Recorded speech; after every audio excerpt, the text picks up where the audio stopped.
Hello everyone, I'm very glad that you listened to my story.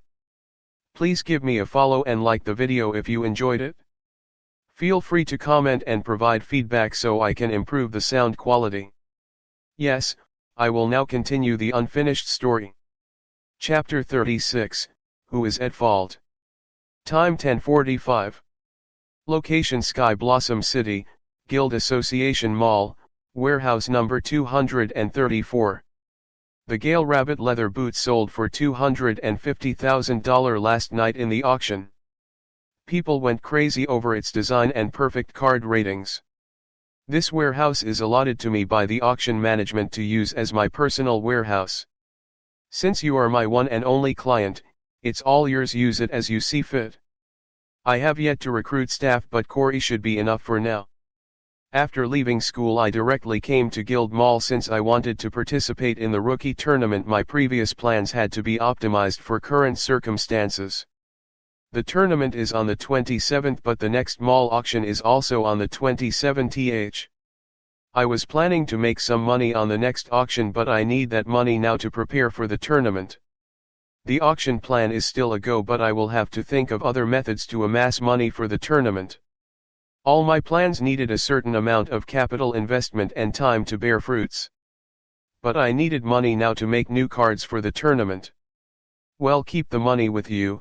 I know it's not a lot, but use it to get me some rare card ingredients and cards to help with my mental strength. Don't worry about the cost, just get them. I will somehow arrange the money. Okay, I keep an eye out for it. Susan nodded in understanding. Looking at the 100 military trunks in the middle of the warehouse, I said, I will be done with those by evening. Susan, do you know how I can make a lot of cash, fast? Something that doesn't require any investment from my side? Susan frowned hearing me and worriedly asked, why? Are you in some kind of trouble? Yeah, money troubles. I can lend you some. Not enough, I need to make strong cards. A small amount of money is not enough, I need a lot, and right now. Oh, so it was to make cards. I thought you were in some kind of deep trouble. If you want to make easy money, then you can always provide your services as a silver card creator, like how you helped me. Can I do that? After all, I don't have my license yet. To professionally sell my services as a card creator, I would require a degree certification in card creation and be licensed by the Card Creator Guild. Yes. You can. License is only required to use the tools and services of the Card Creation Guild. But without the surety from the Card Creation Guild and no help from their forums, how will I get someone to provide my services to? This is also the reason why card creators are rich. Since they are licensed by the guild, they charge an enormous amount of fees to create cards. Customers do not complain as they trust the ability of a licensed card creator and think the cost is worth it. You don't need to worry about that part. I will bring you the clients. Think of it as a perk for being my exclusive client. Yes, I am Susan's exclusive client. It is not set in contract, just based on mutual trust. She promised me that in return she will take no other clients as she has her hands full with me. It is a win-win situation for both of us. Thanks to my cards, she made $500,000 after tax in her first auction. And I needed somebody I could trust and help me take care of small things. Good, I will leave it to you. So I will start with these trunks now. I will create the cards here as no card room can fit all these trunks. Okay. I will ask Corey to keep watch. You can ask her if you need anything. Do not exhaust yourself, I will be bringing your first client in the evening. You going somewhere? I wanted books on golem card creation. Yes, to reach a potential client, I had this friend/colleague/client, she is in search of a good card creator. I will ask Corey to bring you the basics of golem card creation, but for advanced and higher books you will have to attend a college. Since they are sensitive and copyrighted info. Advanced design and knowledge of all types of cards are copyrighted information. But basic info is enough. With my knowledge of robotics, I should come up with something awesome. Soon after Susan left, Corey came with the books on the basics of golem card creation. Sir, do you need anything else? Looks like Susan decided to trust you and give you a chance. Congrats. Thank you, sir. No need to thank me. As someone who has agonized from the same, trust me when I say it's never too late. Since you know to ask for help, then you are not beyond salvation. It's in your nature, a part of you. Don't try to suppress or deny it, it will only grow stronger. Embrace your mistakes and find a way to forgive yourself, it's the only way to defeat it. Sir. Don't mind me, those eyes of yours are shouting for help, I could not just act ignorant. Corey's eyes got red and teary as she said, it hurts. Good, it means you're doing something right. It's hard now, but it will get harder, learn to deal with it. It's in human nature to look down and wanting to feel superior. In pain or happiness, humans always try to comfort themselves by comparing and looking down on others. It is also the reason which causes them to be restless. Humans feel comforted and superior looking down on others' circumstances, but also get threatened seeing others in better circumstances than themselves. This all comes naturally to humans, nobody teaches them that. What's more disturbing is that humans have made it all this a requirement to live in this shit world. But some take it to next level and people start to get hurt. Who is at fault? If we start pointing fingers, then no amount of figures will be enough. So, it's pointless to punish yourself for which everyone is at fault. Corey made mistakes, but good for her trying to change. Fighting your nature is hard, as change doesn't come easy. Saying my piece, I got busy with creating the G-rank storage trunk cards. Corey wiped her tears and began cleaning the warehouse. She did not expect me to comfort her, but it felt good for someone to recognize the change in her. Although the change is not enough, it's a start. Creating a G-rank storage trunk card was easy thanks to my origin card, but the time required for transferring the soul pathways to the core could not be shortened. It took 90 seconds to create one card, so 2.5 hours for 100 cards. It costs $46 for the ingredients of a storage trunk card. G-rank core, $10. Military grade trunk, $36. But a good storage trunk card can be sold for $10,000, $12,000 depending on the market. Considering the minimum profit of $10,000 per card, I can make nearly $1 million with $4,600 as an investment. But my profit drops to 61% after paying 34% government tax and 5% mall charges. So, my net profit is $610,000, which is nowhere near the amount I require to create 50 E-rank female armor, let alone the money I required to create cards for the tournament. If I expect to make any serious and easy money, the auction was the only place, but I did not have the time to wait for the auction. I could always create a card recipe and copyright it to get royalty, but it's not possible cause my card creating techniques are different from the rest of the techniques used by card creators out there. When I create a card, I am highly dependent on my soul pupils and my otherworldly knowledge, as I barely have an understanding of the techniques mentioned in the card recipes. If I want to live off royalties of my copyright card recipes, then I will have to create a recipe that is so easy that any third-grade card creator can make it, otherwise no one will opt for my card recipes over other card recipes out there. For that, my knowledge of this world's card creating technique is severely lacking. Chapter 37, Soul Array. Time 18:15. I finished creating 100 storage trunk cards by 1 in the afternoon with enough mental strength to spare to create another 100 storage trunk cards, but I decided against it as I couldn't wait to read the basic golem card creation process. After a hearty lunch, I enthusiastically went through all the materials on basic golem card creation. Turns out I was right. My knowledge of robotics could change the entire golem card creation concept in this world. It not only helped me better understand the basic golem card creation, but it helped me look at the endless possibilities of golem card creation. This world is highly dependent on soul pathways and soul energy to create a golem, making the golem card creation process tedious and complicated. But if some of the burdens of the golem's working are replaced by mechanical replacements, then golem card creation would triple in its efficiency. It seems humans in this world got the inspiration for the golem card creation process from nature's golems like the elemental creatures and the undead.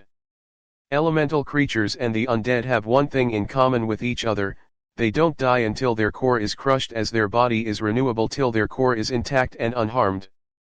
Since elemental creatures and the undead are composed of soul pathways and soul energy, the humans of this world who were inspired by them to create golem cards never thought of reducing the burden and increasing efficiency by introducing mechanical replacements in the golem card creation process. Since this world doesn't emphasize science and technology, it is to be expected that the people of this world have stunted growth, imagination, and creativity in science and technology. Back on Earth, creating robots was not just a theory or dream. Many had successfully created robots despite the lacking technological advancements. But these robots were limited by insufficient technology in areas such as a proper power source and a super processing unit. But these two problems could be easily solved in this world thanks to the ingredients used in the golem cards, soul reactor, and the artificial beast will. The soul reactor is the heart of the golems and could be used as a replacement for a power source in a robot. The artificial beast will is the brains of the golem, and it has enough processing power to execute all the commands and act as the motherboard of the robot. While both soul reactor and artificial beast will are part of the origin core / golem core of the golem card. Since the golem cards were created based on inspiration from the elemental creatures and the undead, I decided to browse some data on them too to get a thorough understanding of the soul reactors and artificial beast will. In the case of the undead, their core is their power source / soul reactor. Sometimes the remnant resentment and hatred of the undead for living is so strong that their remnant resentment and hate evolve into sentient. So their remnant resentment and hatred for the living is their brain / artificial beast will to say. As for the elemental creatures, similar to the undead, their core is their power source / soul reactor. While their awareness, they are similar to all beings. They are born with awareness, and with the age, their awareness grows. To further understand the elemental and undead, I decided to learn the basics of elemental creatures and undead card creation. Both these cards fall under the summoning card, similar to the sentient golem card creation. With the help of Corey, I acquired the materials on both the card creation process. Unlike golem card creation, I could barely understand the summoning card creation, as it talked about many techniques for soul pathway and soul array strengthening and transfer. Thanks to my soul pupils, I could skip this part of soul pathway strengthening and transfer like how L skipped it during golem and other card creation. But things got way more complicated and harder as the new concept of soul array was introduced. For this, I required the basics of soul array creation, which turned out to be an advanced subject in card creation and could only be learned in college. No wonder they did not bother copywriting something so advanced as summoning cards, as one could not create these cards without the knowledge of soul array. Thankfully, only summoning cards of the living creatures require a soul array, as they have harsher living conditions to be met to achieve good durability ratings. And soul array is the best way to fulfill these conditions for the creation of summoning cards.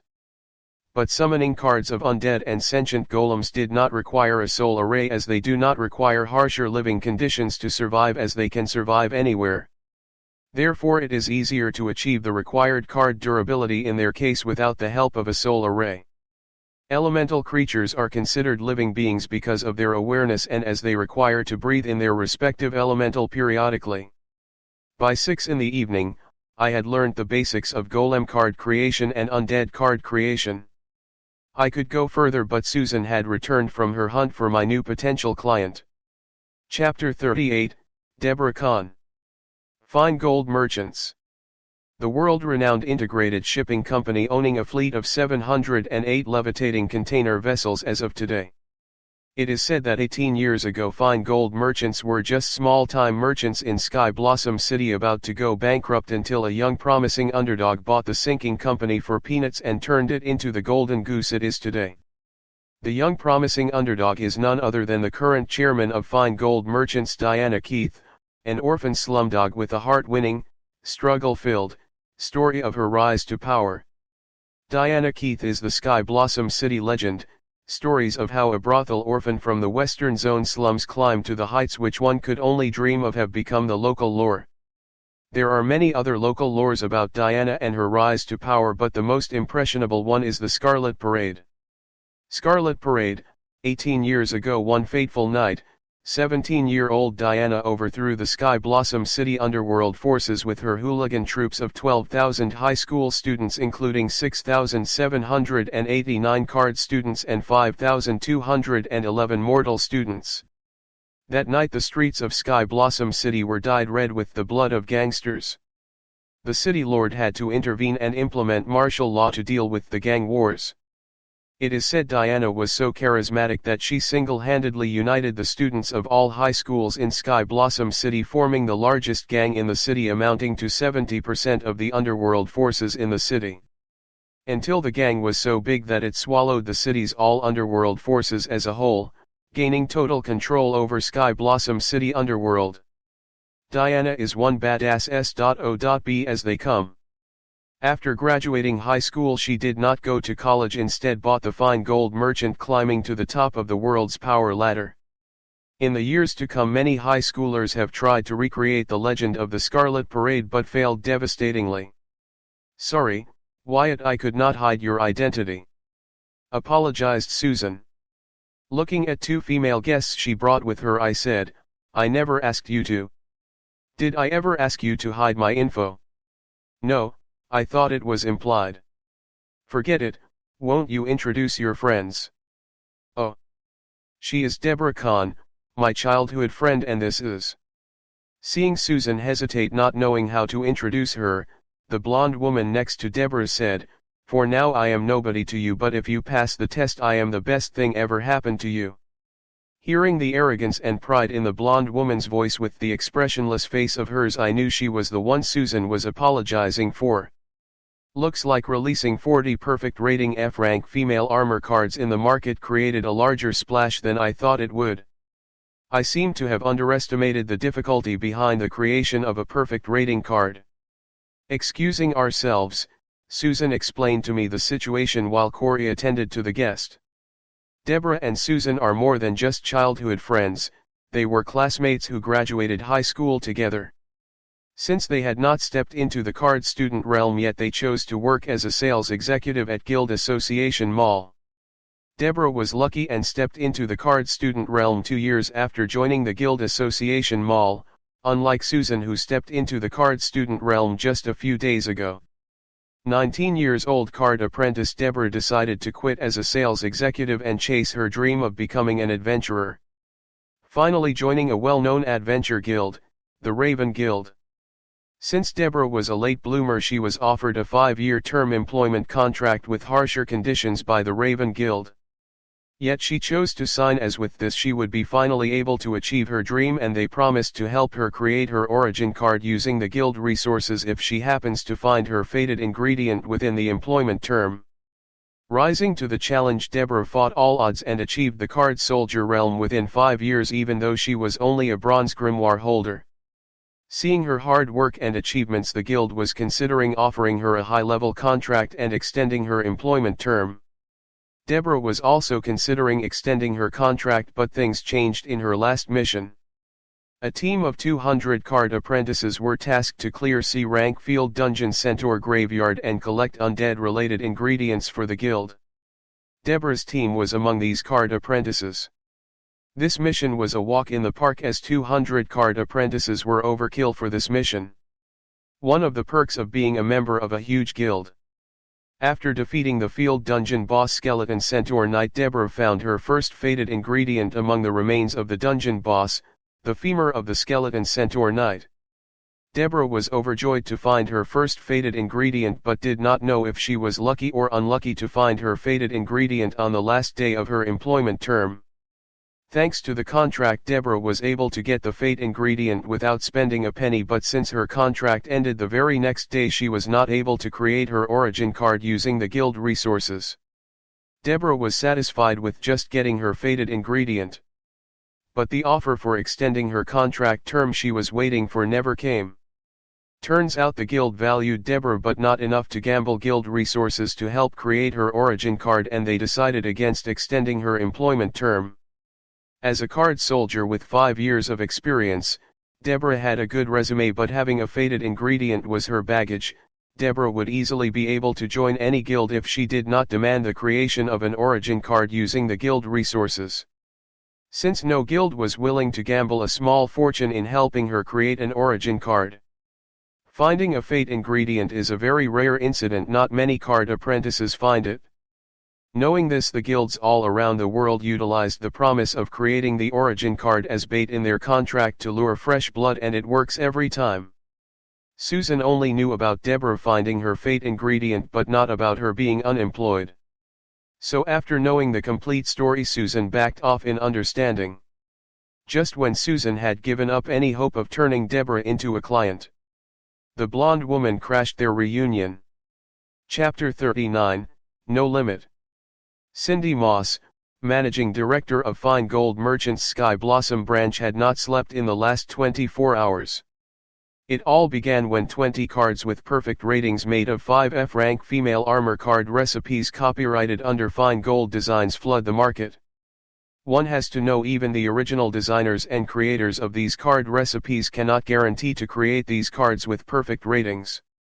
Yet somehow these 5 F-rank female armor card recipes, each in a set of 4 cards with perfect card ratings, were auctioned yesterday. Since they were auctioned in Sky Blossom City, as the acting managing director of the Sky Blossom branch, Cindy was alerted of this anomaly. If it was someone else who had alerted her, maybe Cindy would not have personally attended to this matter, but her friend, chairman of Fine Gold Merchants currently visiting Sky Blossom City, had shown interest in it, so she could not hand it to others and had to treat the situation with utmost priority. Being at the top of the food chain in the city, it was not hard for Cindy to gather information on the cards that were auctioned. Following the money, she was able to find the creator of the cards. Going through the information on the card creator, Cindy was confused more than ever. According to the info in her hand, the creator of these cards was a high schooler who had just stepped into the card student realm. Even though he was a silver grimoire holder, it was so bizarre and far-fetched to think a rookie could create perfect rating cards. No matter how implausible and unrealistic this sounds, she had to share this info with the chairman. To her surprise, the chairman was not as shocked as she was seeing the info. Instead, the chairman ordered her to recruit this rookie ASAP. Cindy was overwhelmed by how impetuous the chairman was being to recruit the rookie without verifying the truth of the matter at hand. Still, Cindy took it upon herself to complete the task of recruiting the rookie because the chairman gets what she wants. Unable to find Wyatt at his home or school, Cindy ended up crashing Susan's reunion with Deborah to find Wyatt. Cindy knew Deborah from her resume applying for a security personnel job at Fine Gold Merchants. Cindy was impressed by Deborah's experience enough to remember her name. Fine Gold was a multinational company making billions in turnover every year. They did not lack the average card soldiers, but the capable card soldiers with origin cards who would develop along with the company. And Deborah's fate ingredient along with her experience made her a Fine Gold worthy asset. One thing led to another, with Cindy ending up offering a job to Deborah right then there. Terms and conditions applied though. Deborah was offered a permanent job at Fine Gold, and she would be earning 5 times what she had earned at her previous job at Raven Guild. Not only that, earning enough merits at Fine Gold, she would be able to upgrade her grimoire to silver, entirely paid by the company's resources. Great offer. Deborah would have accepted it if not for the terms and condition. The terms and conditions stated that Deborah had to get her origin card created by Wyatt. Yes, Cindy was planning to use Deborah to test Wyatt's capabilities. No matter the origin card creation succeeded or failed, Deborah would still be recruited by Fine Gold with previously mentioned terms. Deborah was now in a bind, as discovering one's fate ingredient was a rare opportunity, and Deborah did not want to take any chances in creating her first origin card. But Cindy's offer was too good to refuse. As an average card soldier, Deborah knew how hard it was to be able to upgrade to the silver grimoire. Deborah was stuck in the card soldier realm because of the bronze grimoire. There are many perks for having a higher grade grimoire. With the high grade grimoire, one can use higher grade cards. Not only that, cultivating active soul control also becomes easier and efficient. Being a card soldier, Deborah requires a silver grimoire to cultivate active soul control faster and more efficiently, but bronze grimoire only slows down the process, making it harder for Deborah to achieve higher active soul control. Worst of all, with the bronze grimoire, she could not use D or C rank cards, was limited to only using G, F, and E rank cards, even though her active soul control was enough to use D or C rank cards, making her a lot weaker than a card soldier using a silver grimoire. Seeing how much importance her friend Susan and the managing director Cindy gave to Wyatt and his card creating prowess, Deborah decided to roll the dice and take up Cindy on her offer. This was any once-in-a-lifetime opportunity, similar to finding a fate ingredient, and it seems she could only have one. So she chose Silver Grimoire to achieve higher realms and higher combat prowess. Who knows, if she was lucky enough, she could still have both a Silver Grimoire and an Origin card. As Susan explained, I understood the whole situation and what was going on, but I did not see how this profited me. I decided to offer my services to help create cards for others to make large and fast cash, not showcase my card creation ability. Returning to Deborah and Cindy, I introduced myself. Dalton Wyatt, high school senior. Susan has brought me up to the speed. Now let's talk about the budget for card creation and the cost of my service. It did not matter if they wanted to test my abilities or something else, it had nothing to do with me. After all, everyone is entitled to their opinion. As long as I am getting paid enough for the service I rendered, it did not matter what they thought. Deborah looked at Cindy as she was her boss now.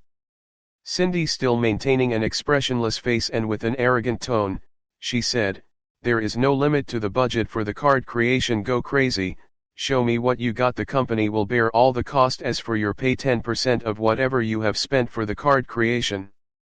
Bear in mind that the Origin card created should be worthy of our fine gold company." Hearing Cindy, Susan and Deborah's mind went numb in utter shock as they dumbfoundedly gawked at Cindy. As for me, I was hyped and excited, as finally my imagination was not limited to a budget. Chapter 40, Negotiation. Time 1827. 10% is not enough. After government tax I will have nothing left. 40%. 10% sounds a lot, but nothing much is left after paying 34% government taxes. 10% and we will take care of the taxes. With 10% I would have to spend $100 million to get $10 million, and the problem is $10 million is not enough for my plans. It could barely make up for the ingredients and copyright of 50 E-rank armor I am planning to make. Nope, 30% plus you guys take care of the taxes. My experience has taught me that you do not get what you want, you only get what you negotiate. Many do not consider negotiating, but negotiations mean getting the best of your opponent and knowing your worth in the market. 20% plus we take care of taxes. This applies only if the card creation is successful. If you fail, $100,000 minimum wage for your services. Now you are talking. Let's sign a contract. I was excited but not stupid. What if this blondie decides to dine and dash, or worse, deny any verbal agreement? This deal was too good to be true for me, and I could not afford to make mistakes. There are so many ingredients out there I want to get my hands on.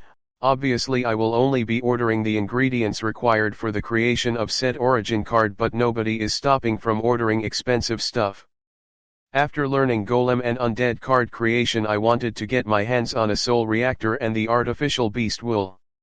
I did come across beast wool, but it was a natural remnant soul, not a man-made artificial beast wool. How did they create it? Is it like the AI in my previous life? Is it even possible to create artificial intelligence using soul energy and soul paths?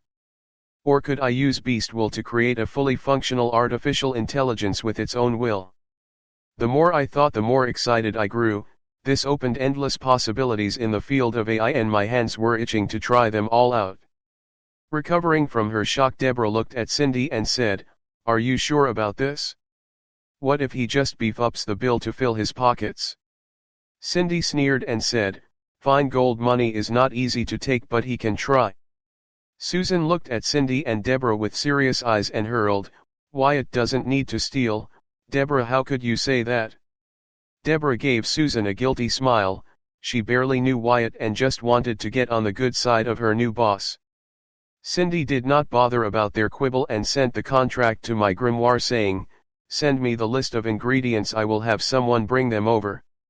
I did not sign the contract yet. Love the enthusiasm, but we have to make few things clear before I sign the contract. I am an exclusive client of Susan. I would appreciate it if you buy all the ingredients from Susan. No, the ingredients will be provided by Fine Gold. We have wider options and our ingredients are of higher quality than the Guild Association Mall. Before I could argue, Susan butted in saying, "Cindy is right, all the good and rare ingredients in Guild Association Mall are reserved for big families or the officials of Guild Association. It would be better if Fine Gold provided the ingredients." "What are you doing, Susan? Are you too good or just stupid?" Glaring at Susan, I said, "Okay, but you will have to pay the broker fees to Susan. If not for her contribution, we would not have any deal in the first place." "Sure, Miss Susan will be paid her fees according to Fine Gold regulations. Miss Susan, our finance department will contact you." This should be acceptable for Susan. If anything more, she will reject again. I respect that she doesn't want to make money off of her friends, but I think she is a fool to give up on a good opportunity. After signing the contract, I share a copy with Cindy, and looking at Deborah, I asked, "So, what is your fate ingredient? What type of origin card would you like me to create for you?" Wait. You agreed to create my origin card without knowing what my fate ingredient is and what type of origin card I want?" Deborah shouted in shock. "Don't sweat the small stuff, lady. Susan did say it was a part of undead remains, am I right?" Deborah felt hopeless seeing my lack of professionalism and was in no state to answer me. "Her fate ingredient is the femur bone of a skeleton centaur knight. As for the type of card, impress me." Hearing my conversation with Cindy, Susan felt bad for Deborah and said, "How about a sword? Deborah is skilled with swords." "Nah. A bone sword will not cost much. I need to make something grander to beef up the bill." "I got it, this should be possible." Saying that, I share the list of ingredients with Cindy. C rank skeleton centaur kite core, preferred with the beast wool if available, X1. C rank ram bull core, preferred with the beast wool if available, X1. C rank skeleton war horse core, preferred with the beast wool if available, X1. C rank skeleton knight core, preferred with the beast wool if available, X1. C rank soul reactor, X1. C rank artificial beast wool, X1. E rank highwood wisp, X100. Unique grade core, X1. C rank core, X1. C rank Gemini card, X1. D rank pair share card, X1. Is this it? Report if you need anything more. Here at Fine Gold, we won't tolerate any reasons for failure. Cindy did not seem to be fazed by the ingredients on the list, but her words told another story. I did not know the exact total, but I knew C rank ingredients costed a small fortune. And I listed about 8 of them, each rarer than the other. The total should have crossed the $100 million mark. I thought there are no consequences to failing. That's for Deborah, not you. Let me remind you again, Fine Guild money is not easy to take. Is that a threat? I don't know, you decide. Since you are my first big client, I will forgive your ignorance this time. Hearing my words, Cindy sneered. She didn't seem to consider me a threat, which kinda hurt my ego. I decided to let it slide as she did not know what I was capable of. I will teach her a lesson later. Chapter 41, Mental Health. Time 1917. Location Sky Blossom City, Fine Gold Sky Blossom Branch, Fine Gold Tower 1, Card Lab. Since Fine Gold was my client, it was decided that it would be better if I used the Card Lab in Fine Gold Tower. Having rich clients has its perks. I was escorted to Fine Gold Tower in a luxurious car and received like a VIP. A nobody high schooler like me was not worthy of this treatment, but still was treated with utmost respect and care because of Cindy, the managing director who accompanied me. It seems for some reason Cindy cared about my ability in card creation a lot, as she acted as my host in Fine Gold. Even though any other staff should be more than efficient to receive me. C rank Skeleton Centaur Kite Core, with the Beast X1 to $25 million. C rank Rambull Core X1 to $16 million. C rank Skeleton Warhorse Core X1 to $7.7 million. C rank Skeleton Knight Core X1 to $8.2 million. C rank Soul Reactor X1 to $6 million. C rank Artificial Beast Will X1 to $8 million. E rank Highwood Wisp X100 to $10 million.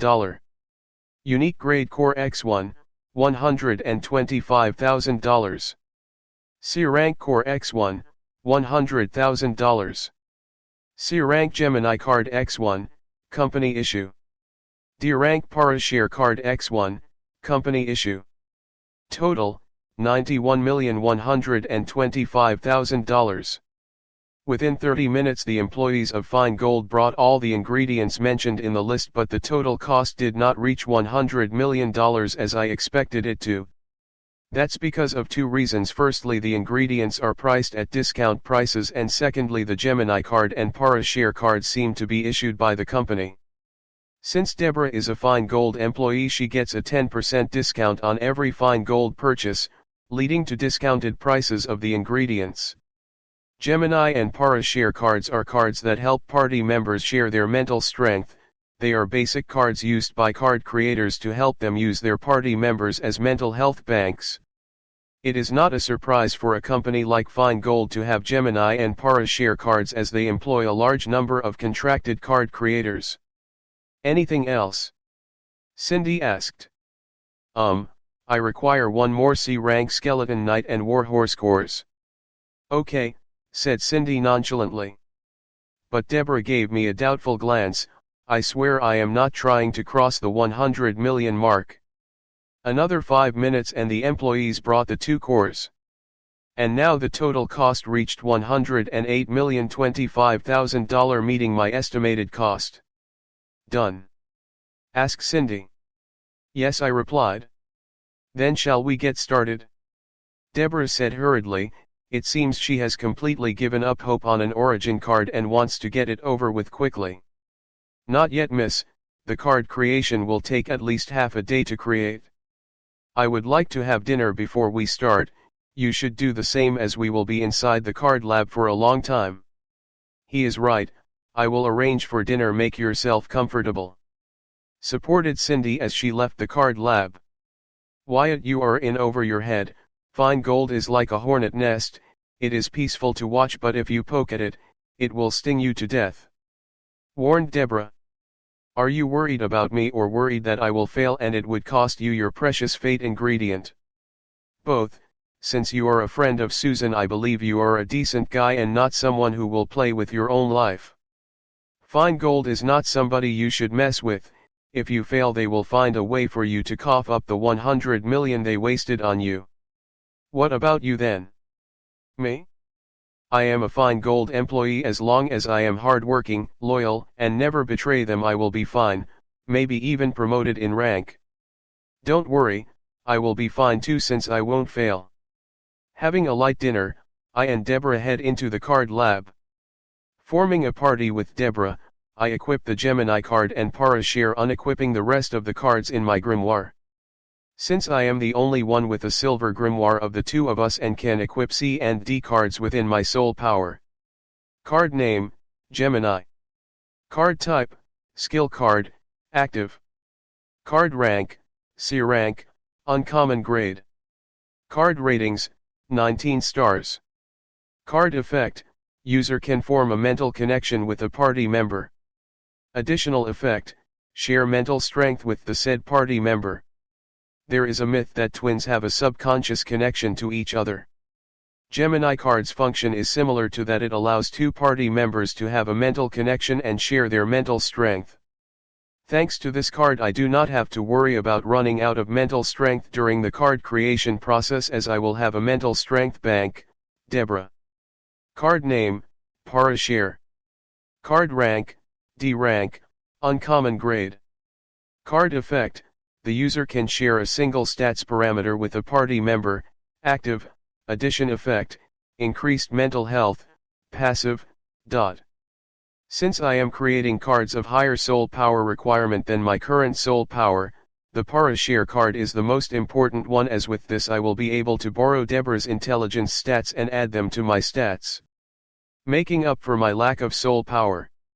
The only drawback of this card is Deborah won't be able to use the stats I borrowed from her, therefore this card is not used in combat by the card Apprentice. Having solved the issue of mental strength and soul power, now I could focus on the origin card creation. Chapter 42, Trial and Error Method. Time 2013. The first step to card creation is to decide on which type of card to create. Since the fate ingredient is a part of the undead remains, I choose to create an undead summoning card. There are three important parts of the undead summoning card creation. Undead core, beast will, skeleton body. The undead core is the power source and the foundation of the card, the skeleton body is the machine and the frame of the card, while the beast will is the operator and the conscious of the card. Right now I was in a bind as I did not have an complete skeleton body. All I had was a femur bone. How am I supposed to create a complete undead from it? That's where the ram bull core comes into the picture. Ram bulls are sheep with a body size of a bull, hence the name ram bull. There is another thing that ram bull does not have in common with the sheep, and that is instead of growing wool on their bodies, ram bull can grow and manipulate bones on its body similar to an exoskeleton. Ram bull bones are different from other beast bones. They are stronger than steel yet soft as rubber. Ram bull bones make excellent C-rank ingredients for weapon cards, making them one of the most valuable livestock. Therefore its core is twice the cost of other C-rank cores. Since I have a part of the skeleton body instead of a complete skeleton body, I came up with an ingenious plan to recreate the complete skeletal body of the undead creature. That is to transfer the abilities of the ram bull to the femur bone. With the ability of the ram bull, the femur bone can be grown into a complete skeletal body of the undead creature. Not only will I be creating a complete skeleton of the undead creature, but an enhanced skeleton stronger than steel and softer than rubber, with the ability to grow and manipulate bones at will. Low-level skeletons below the lich cannot grow or regenerate lost bones, they can only reconnect the severed bones. But thanks to enhancement from ram bull ability, the new skeleton can regrow the lost bones at will. Usually, people mistake the refreshing of the undead card in the grimoire for a low-level skeleton growing its lost bones. But in reality, after a fight, the undead summoning card goes into a period of cool-down time. During this period, the card, with help of soul energy gathered in the grimoire, regrows the lost bones of the undead. Finally, when the creature is completely healed, the card comes out of cool-down time. People mistake this as the ability of the creature itself. This is true for other summoning creatures too. After the battle, when they return to the grimoire, they are healed by the grimoire using the soul power stored in it. During dire situations, the card Apprentice does have the option to summon the creature in cool-down time, but the summoned creature will still have the wounds from the previous battle. Therefore a skeleton or any other summon with regeneration ability is a huge deal. Knowing what I had to do, I place all the ingredients on the card creation page and start with the creation process. First, I combine the soul pathways of the femur bone with the origin core, forming the femur bone core, as the femur bone is the fate ingredient and is supposed to be the core part of the origin card. After combining the femur bone and origin core, next I had to transfer the abilities from the ram bull core to the origin core, which is now combined with the femur bone. Now, this is a tricky part, as I did not know which soul pathways of ram bull core contained the ability that I wanted. I could try the trial and error method, but it was time consuming and I would run out of mental strength even before finding the correct soul pathway. There is no correct method for this. If there is, I did not know, but I could shorten my options using my soul pupils. The stronger and most used ability tends to have a high wavelength, making the soul pathway of that ability bulkier than other soul pathways, which I could differentiate using my soul pupils. but I still had to use the trial and error method with the remaining soul pathways. To make sure that the soul pathways of the femur bone core are not damaged, I enhance them using the high wood wisp core soul pathway. High wood wisp is the evolved form of the wood wisp. Unlike the wood wisp, the high wood wisps are very rare, as a wood wisp requires a large amount of vitality to evolve into a high wood wisp. Since high wood wisp has a large amount of vitality, their soul pathway is used to enhance the soul pathway of high-level ingredients. After about 13 tries, I was able to transfer both the required abilities of ram bull to the femur bone core. During these 13 tries, I had to strengthen the soul pathway of the femur bone core 13 times using the soul pathway of the high wood wisp. This is one of the reasons why, even though the card creators of this world theorized about this, they could never achieve it, but I could using my soul pupils. Even though the new femur bone can regrow into a full skeleton, it could not for now, as it did not have a conscious or the required amount of soul power. With no conscious to take control or power to act, the enhanced femur bone was nothing but a bone with new fancy abilities. Therefore next I had to focus on the beast will and the power source for the undead creature. Chapter 43, Success. Time 23:57. It took me nearly 4 hours to just create an enhanced femur bone core. I had yet to add the soul reactor and the artificial beast will to the femur bone core. Without further ado, I began with the creation of the artificial beast will for the undead creature. I already had a working artificial beast will ingredient, but it was not what I expected it to be. It did not have consciousness of its own, and it could only follow perfectly defined commands. This artificial beast will would be enough for labor or mount summon beast, but not enough for combat summoned beast. The artificial beast will was a total letdown. But I could still use it to create a perfect beast will with the help of other ingredients and my otherworldly knowledge of AI. Then I enhance the skeleton centaur knight beast will core using the other 4 skeleton knight and warhorse cores. From the 2 skeleton knight cores, I transfer the skills sword mastery, blunt weapon mastery, heavy weapon mastery, shield mastery, spear mastery, archery, and cavalry to the skeleton centaur knight core. From the 2 skeleton warhorse cores, I transfer the skills stampede, storm rush, epicenter, barrow strike, earth shock, enrage to the skeleton centaur knight core. Being half humanoid and half horse, skeleton centaur knight should have no problem using these skills.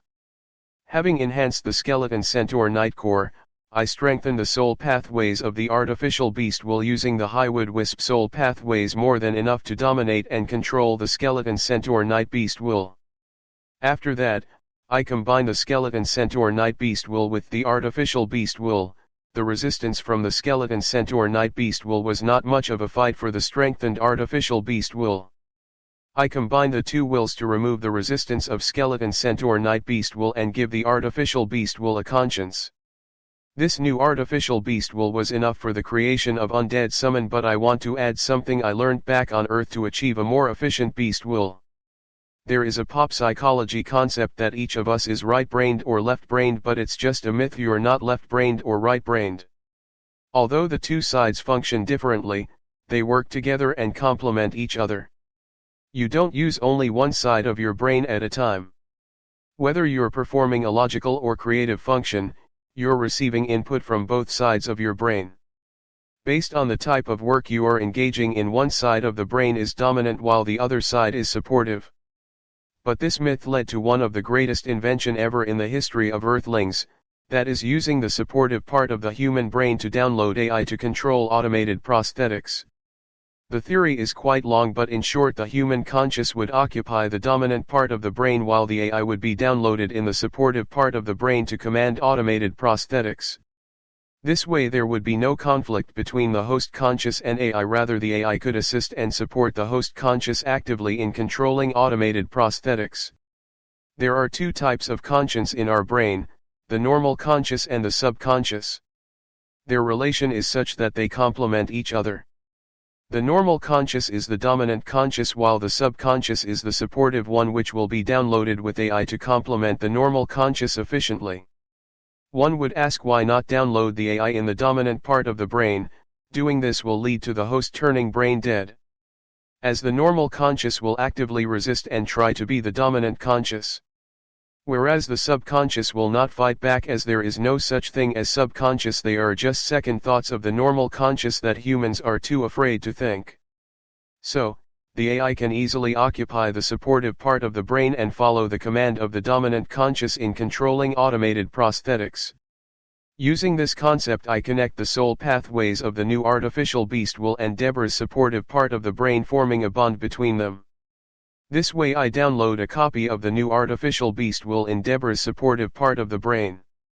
This concept was used to control automated prosthetics back on Earth, but in the case of Deborah, I think it will give her better command over her undead summon. Then I transfer the new artificial beast will soul pathways into the enhanced femur bone core. With this, all that is missing is the power source soul reactor. A soul reactor is just like a heart, its function is to circulate soul power. All that was left to do was transfer the soul pathways of the soul reactor into the femur bone core. But before doing that, I enhance the soul reactor soul pathways. Having transferred soul pathways of the soul reactor and the new artificial beast will in the enhanced femur bone core, now all I had to do was interconnect all three soul pathways according to the life equation as specified in the basic undead creation book. Done with that, I start to inject soul reactor with soul power, which in turn activated the beast will, which lead the femur bone to regrow into a complete skeleton. Since the artificial beast will was made using a skeleton centaur knight beast will and the femur bone was also of a skeleton centaur knight, it did not take long to create a complete skeleton of skeleton centaur knight. This skeleton centaur knight was different from other skeleton centaur knight as its skeleton body was completely covered in an exoskeleton knight armor. Finally, all three parts of the undead card creation had been achieved: the skeleton body, the beast will and the undead core. Now, having created the undead creature, I activated the morph ability of the origin core, converting the undead creature into an undead summoning card.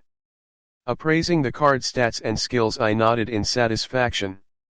Then I looked at the time, it was 9:20 in the morning. It took me 12 hours to create the origin card. My eyes were red with stress and lack of sleep, while the owner of the origin card was sleeping curled up in a corner of the card lab.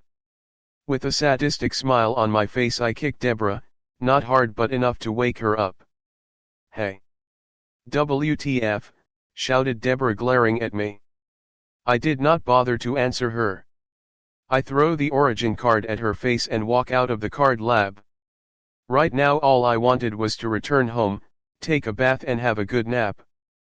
But all my sleepiness and tiredness left my body after hearing the high-pitched scream that came from the card lab. Ayah! OMG! Chapter 44, Jaya Keith. Time 9:35. Location: Sky Blossom City, Fine Gold Sky Blossom Branch, Fine Gold Tower 1, G6 Training Hall. Cindy, hi. It's rare to see you down here. I heard you signed a new adventurer offering more than $100 million just for her origin card. She must be quite something to catch your eyes. Was the card creation a success? Morning, Jaya. Meet Deborah Khan, the recruit I signed. From today she will be joining Team 6 for training until she is officially assigned a team. And yes, the card creation was a success. Really? Tell me about this origin card worth $100 million. Cindy nodded and turned to me, asking to explain. I just ignored her. I did not agree with this. You asked to create a card, which I did. Now pay me. If not for wanting to see my creation in action, I would have already left. Deborah panicked seeing me ignore her new boss and said, "It's an undead summon card, Skeleton Centaur Knight." What? It took $100 million to create a Skeleton Centaur Knight origin card. Are you kidding me?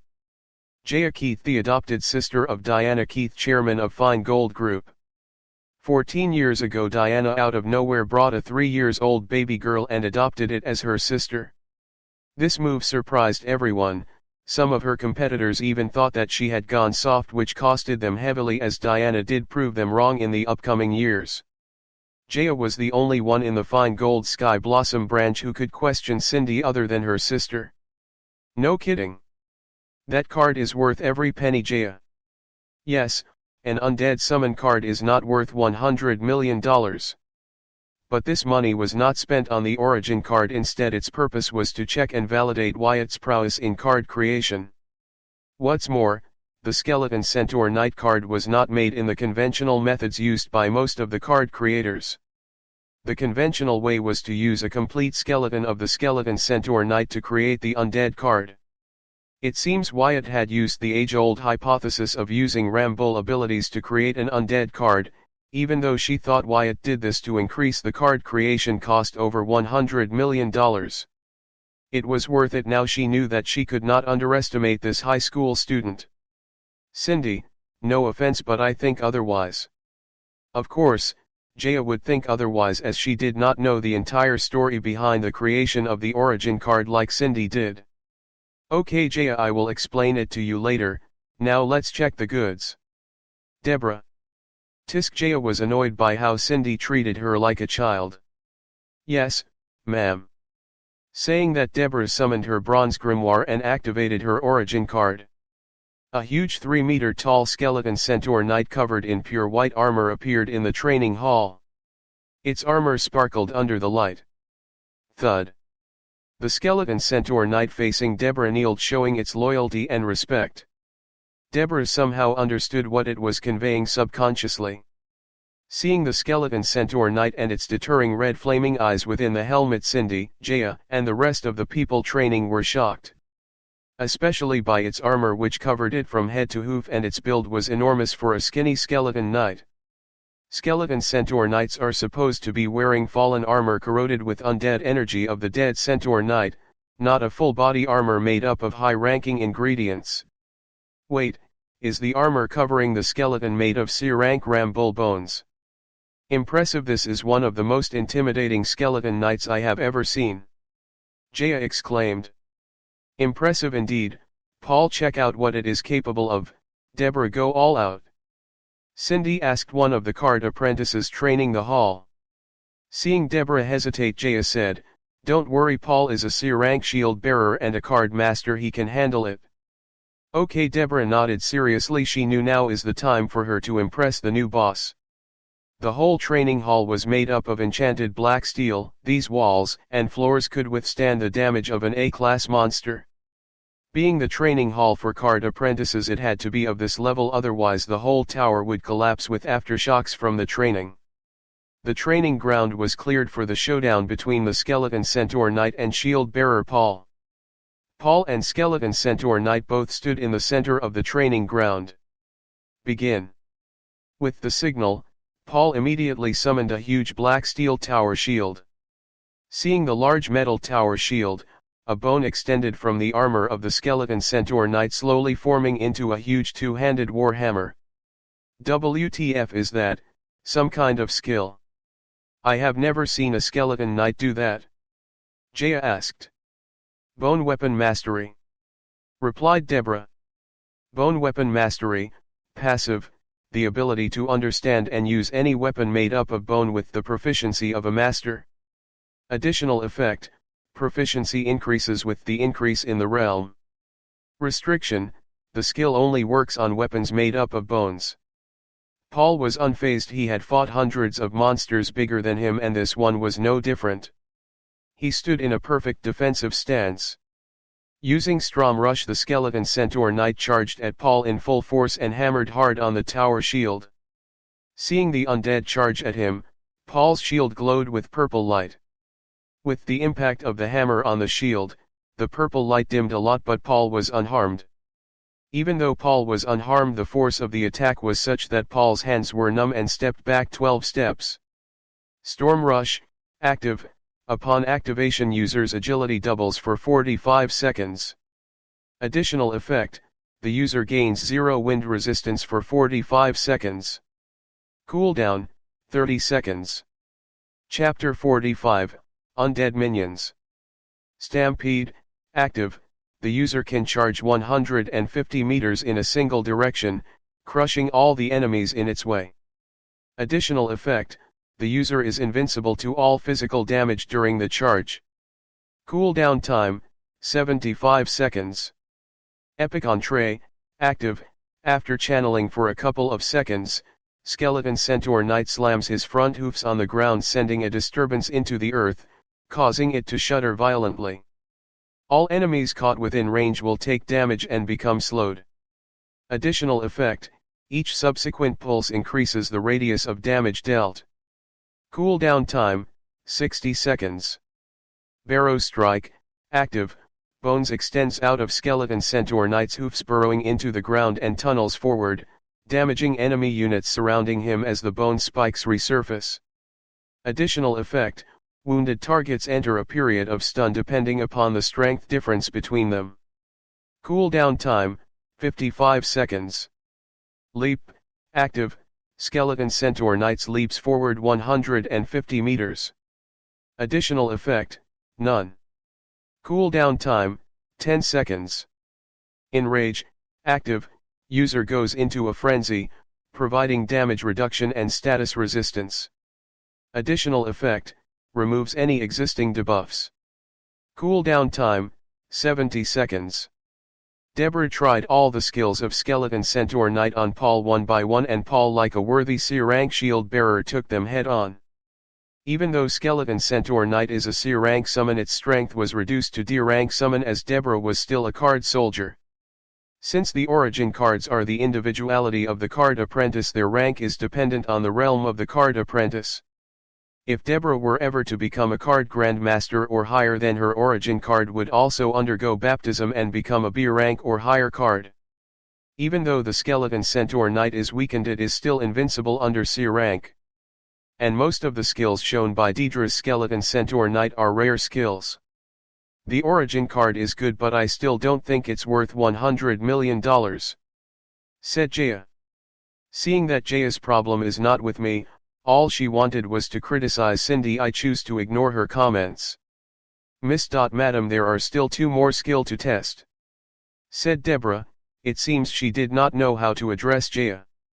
No need for honorifics, I am a trainee just like you. I think we have seen enough. Except for few rare skills, there is nothing special about the skeleton worthy of 100 million. Criticized Jaya. Deborah did not know how to reply. After all, Jaya's status was special, and she did not want to be on her wrong side on the first day of her new job or any other day. No, Deborah, display the other 2 skills, so I can judge your strength and decided on the role you will be playing in your new team. Cindy thought otherwise.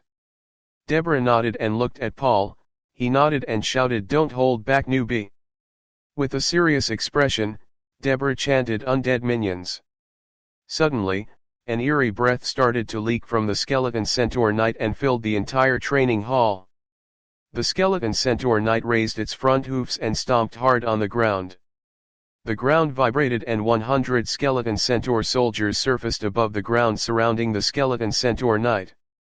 Unlike the Skeleton Centaur Knight, who was covered in bone armor, the Skeleton Centaur soldiers were equipped with worn-out dirty armor and weapons. Looking at the 100 Skeleton Centaur soldiers that surfaced on the ground, everybody was dumbfounded. Even though I had already read the card skills beforehand, I was also shocked, as the scene of 100 Skeleton Centaur soldiers in the formation surrounding the knight was dreadful and overwhelming. Facing 101 Skeleton Centaurs, Paul's knees were trembling and they almost gave out, if not for his years of experience as an adventurer. I am shield bearer, not a roadkill, he thought, looking at 404 hoofs in front of him.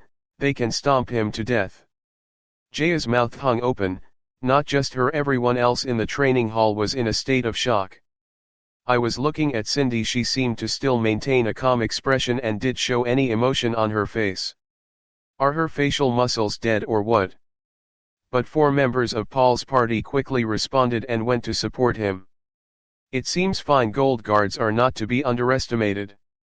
Thankfully the Skeleton Centaur army did not plan on attacking, or else it would be a bloodbath. 100 D-rank undead monsters were more than enough to bring down a C-rank party. Is this worth $100 million? I asked mockingly. I did not know why I said that, but it felt good. Jaya did not respond, as she was still in a state of shock. Pointing her fingers at the Skeleton Centaurs, she exclaimed, "It's a boss monster. It's a boss monster ability. How can a card have boss monster ability? Undead minions is a boss skill. Only the dungeon bosses have them to call for reinforcement. Huh, I snorted, not bothering to enlighten her, and I had a feeling of satisfaction for some reason. My fated ingredient was part of a boss monster. Deborah tried to explain even though she did not know the reason. Undead minions, active, the user can summon 100 undead minions of the same race. Additional effect, ability to induce fear in the opponent. Restriction, the summoned minions are a rank lower than the summoner. Cooldown time, 12 hours. Now that's worth 100 million. Hell, I almost pissed myself, said Jaya with a wild look. And eagerly asked, use the next skill, I want to see. Come on. About the next skill, even I was eager about it because I did not know what the skill did, as I did not add the skill to the card. When I tried to read the skill effects, it only showed a series of question marks. Chapter 46, Summon Soul Link. Time 9:55. Under everyone's gaze, Deborah slowly walked towards Skeleton Centaur Knight and his minions while removing her jacket and boots. As she walked, milky white fluid started to pour out of the pores of her palm and sole. The fluid climbed, covering her entire body. The layer of milky white fluid covering Deborah started to harden, forming a modern full-body knight armor exactly similar to the one worn by the Skeleton Centaur Knight. Seeing Deborah walk towards it, the Skeleton Centaur Knight walked out of the formation, and behind him the Skeleton Centaur soldiers lined up in a 10x10 formation. Thud. When bone armor covered Deborah stood in front of it, the Skeleton Centaur Knight and its minions bowed while kneeling in respect. Deborah turned to face the crowd while chanting, "Summon Undead Mount." A 1.7 meter tall skeleton warhorse surfaced above the ground next to her. With a flip, Deborah mounted the skeleton warhorse and started to demonstrate all the skills previously performed by the Skeleton Centaur Knight. Bone Weapon Mastery, Storm Rush, Stampede, Epic Entree, Borrow Strike, Leap, Enrage. For the finale, she muttered, "Undead minions." 100 E-rank humanoid skeleton foot soldiers in a perfect 10x10 formation equipped with old tattered armor and weapons surfaced above the ground behind her. Since Deborah is a D-rank card soldier and of the human race, she could only summon E-rank humanoid skeleton foot soldiers. Even though Skeleton Centaur Knight's strength has been weakened to D-rank due to Deborah's lacking strength, Skeleton Centaur Knight is still considered a C-rank undead, and therefore it can summon D-rank Skeleton Centaur soldiers.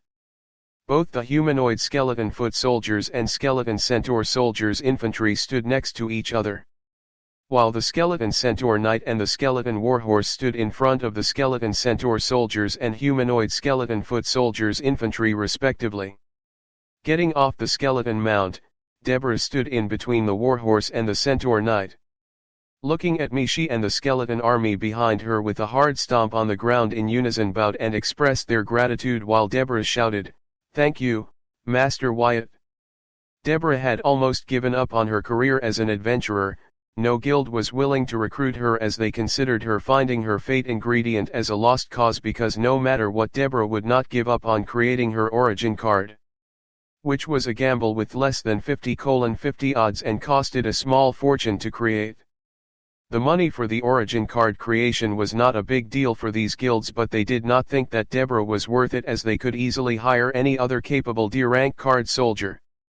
But all this changed a day ago when her childhood friend Susan mentioned the name, Dalton Wyatt, to her. If not for Cindy wanting to test Wyatt's card creation prowess, it is debatable if she would have hired Deborah in the first place. She had given up on her origin card and was satisfied being recruited in the fine gold guards. But her fate surprised her once again, and she had a powerful origin card overnight. All this was possible due to one person, Wyatt. Because of him, she was recruited in fine gold, and because of him, she had a powerful origin card that even she could never dream of. Being treated like trash in society these past few days, Deborah appreciated her new life and opportunities more, and she had one man to thank for all of this, Dalton Wyatt, a high schooler.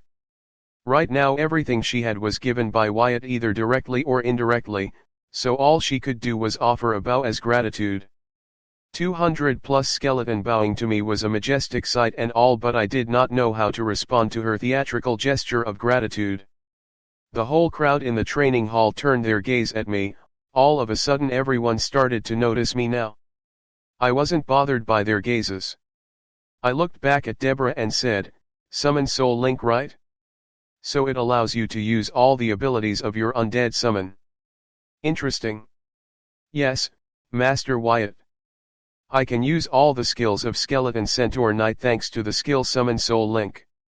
Not only that, we can speak to each other mentally using the link." Deborah respectfully answered me. I did not know that downloading the artificial beast will to her subconscious would lead to unexpected gains. Looks like I will have to do more research on this part. Summon Soul Link, active, the user can use the skills of his summon. The user and the summon can communicate with each other using the link. Additional effect, summon's intelligence grows according to user's intelligence stats. Summon Undead Mount, active, the exclusive ability of every undead knight to summon an undead mount. Additional effect, Cavalry Master level. Being a half-horse skeleton centaur knight did not require an undead mount, but Deborah, who was equal to an undead knight thanks to Summon Soul Link, she could use the skill Summon Undead Mount. By now everyone was out of the shock of 200 undead soldiers infantry unit summoned by Deborah. An origin card being able to summon 200 undead and providing 8 different rare skills could be considered a mythical grade card. This caused them to envy Deborah for having such dumb luck. After knowing that I had created the card, they all looked at me with eyes filled with worship. There was no envy or jealousy or disdain in their eyes because they knew about all the knowledge and hard work required for card creation. For a high schooler to be able to achieve that, they acknowledge me wholeheartedly. Especially Jaya, she looked at me as if she would swallow me whole. So I chose to distance myself from her. In response she just sneered. Even Cindy looked at me differently, I could tell from her eyes, even though her expression remained unchanged. Deborah's show of power just now had gained her approval of all the trainees in the training ground. They surrounded her and asked her various questions about her origin card and me. They did not dare to near me as Cindy was standing next to me. Having watched the Skeleton Centaur Knight in action, it was time for me to leave. Transfer the money to my account. I will be heading home. Having said that to Cindy, I headed towards the elevator. I did not wait for her reply, but only to be blocked by Jaya, who suddenly appeared in front of me. "Mr. Wyatt, you must be really tired after making such a powerful origin card. Why don't you enjoy our fine gold hot spring? It will relieve you of all your stress and fatigue," suggested Jaya. Soaking in hot springs sounds better than a bath at home, and I have heard a lot about fine gold hot springs. Let's check it out today. So, I agreed, sure, why not? Hearing me agree, Jaya excitedly called a trainee and had her escort me to the hot springs. "Carla, escort Mr. Wyatt to hot springs No. 02, Jaya whispered in Carla's ears. Hearing Jaya, Carla looked at her wide-eyed as if she heard wrong and said, "But ma'am, that spring is SHH. Just do what I say, I will handle the rest." Jaya hushed Carla. Carla hesitated at first, but Jaya was her boss's sister and she could only bite her lips and do as she was ordered to. Chapter 47, Misunderstanding. Time 15:55. Location Sky Blossom City, Fine Gold Resort, Hot Springs Bathhouse No. 02. The soak in the hot spring was so soothing and relieving that I fell asleep in the pool. Thankfully I had previously equipped the Mudfrog skin card to breathe in the minerals of the hot spring water through my skin pores, allowing me to breathe underwater. Right now I was very hungry as I had a good 6 hours of sleep in the hot spring, skipping breakfast and lunch. Summoning my grimoire, I called the resort service and ordered a fattening meal. "Thank you, the estimated wait time is 11 minutes. Climbing out of the pool, I dry myself and put on a robe and sat on the poolside patio waiting for my meal. I was yet to get comfortable on the couch, but I heard footsteps walking into the bathhouse. That was fast. I thought it was the resort service with my meal, but to my astonishment it was Jaya. "Hi, Mr. Wyatt, forgive my intrusion. Can we talk?" asked Jaya, giving me a charming look. Even though Jaya is just 17 years old, she had a very bumpy figure, which I noticed at the training hall when she was in her gym tights. But right now she is wearing a grey brand name logo print gym pants under a camouflage hoodie. The hoodie was large for her size and it was covering both her front and back bumps. But it could not cover her juicy thighs wrapped in gym tights. Remembering her expression in the training hall earlier and seeing how she showed here unannounced and uninvited, I had a slight guess of what she was up to. But I was not interested. From the perspective of my mental age, I considered her a little too young for my taste. Knowing the right thing to do, I said, "Mrs. Jaya, let me stop you right there. I am flattered, really. I am sorry to say this, you are not my type and I am not a casual person." "What? No. I am not here for that. I am not interested in you and you are also not my type," Jaya denied hurriedly. "Of course you would say that now that you know," I said, stretching comfortably on the couch. Hearing me put it that way, Jaya was dumbfounded, but soon her expression changed to that of anger and shame as she shouted, "No, you creep, I was here to ask your help in the creation of my origin card." "And what do you mean by you are not casual? Are you implying that I am easy?" Hearing her, it dawned upon me that I had misunderstood her intentions. So I apologized. "Sorry, it was all a misunderstanding." "Humph," Jaya snorted. "I am waiting," I demanded. "I want you to create an origin card for me." "Of course not for free, I will pay you handsomely," said Jaya arrogantly. "Not that, apologize," I stressed. "For what?" "For calling me a creep. I am not some pushover who could stand being called creep to his face by a pompous little girl." Jaya stared at me menacingly. "Well, you do want me to create a card for you, right?" I threatened, using my only leverage. "Well, for someone as rich and powerful as Jaya, she does not require a high schooler to create a card for her. Still, if she does, then there has to be a critical reason behind it. I will use this to my advantage and milk the cow that walked into my den." "Hey, don't blame me, she can only blame herself for her ignorance and foolishness." "You." "I am sorry." Jaya was never this angry before in her life.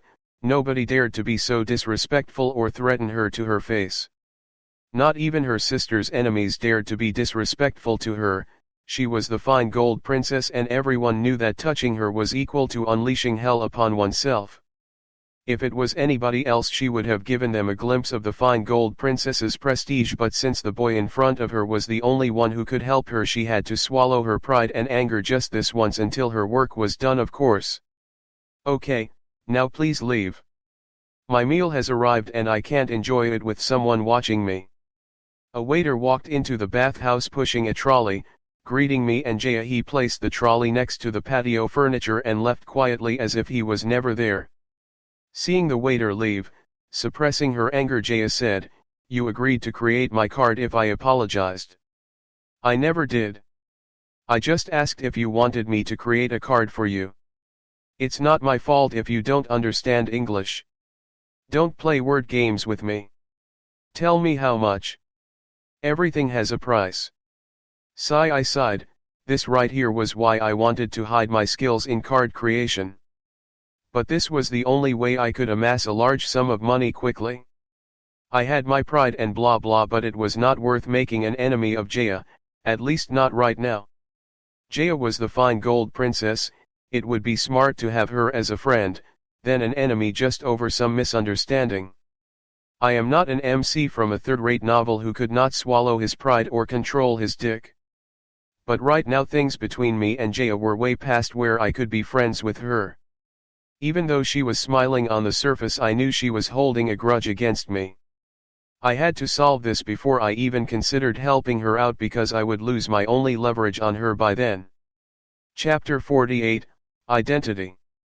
Time 16:05. Jaya, I like you. I liked you ever since I laid my eyes on you in the training hall. I thought I was over my past and had come to terms with my present, but it seems I was just overwhelmed with the joy of my rebirth. I did not die no matter how many times the world powers conspired against me. Even though they could kill my mortal body, they still could not put an end to my soul. I was delighted I got a second chance and was optimistic about this new life. I thought to myself that I would not repeat the same mistakes I did in my previous life. But it seems those mistakes are not just mistakes but my nature.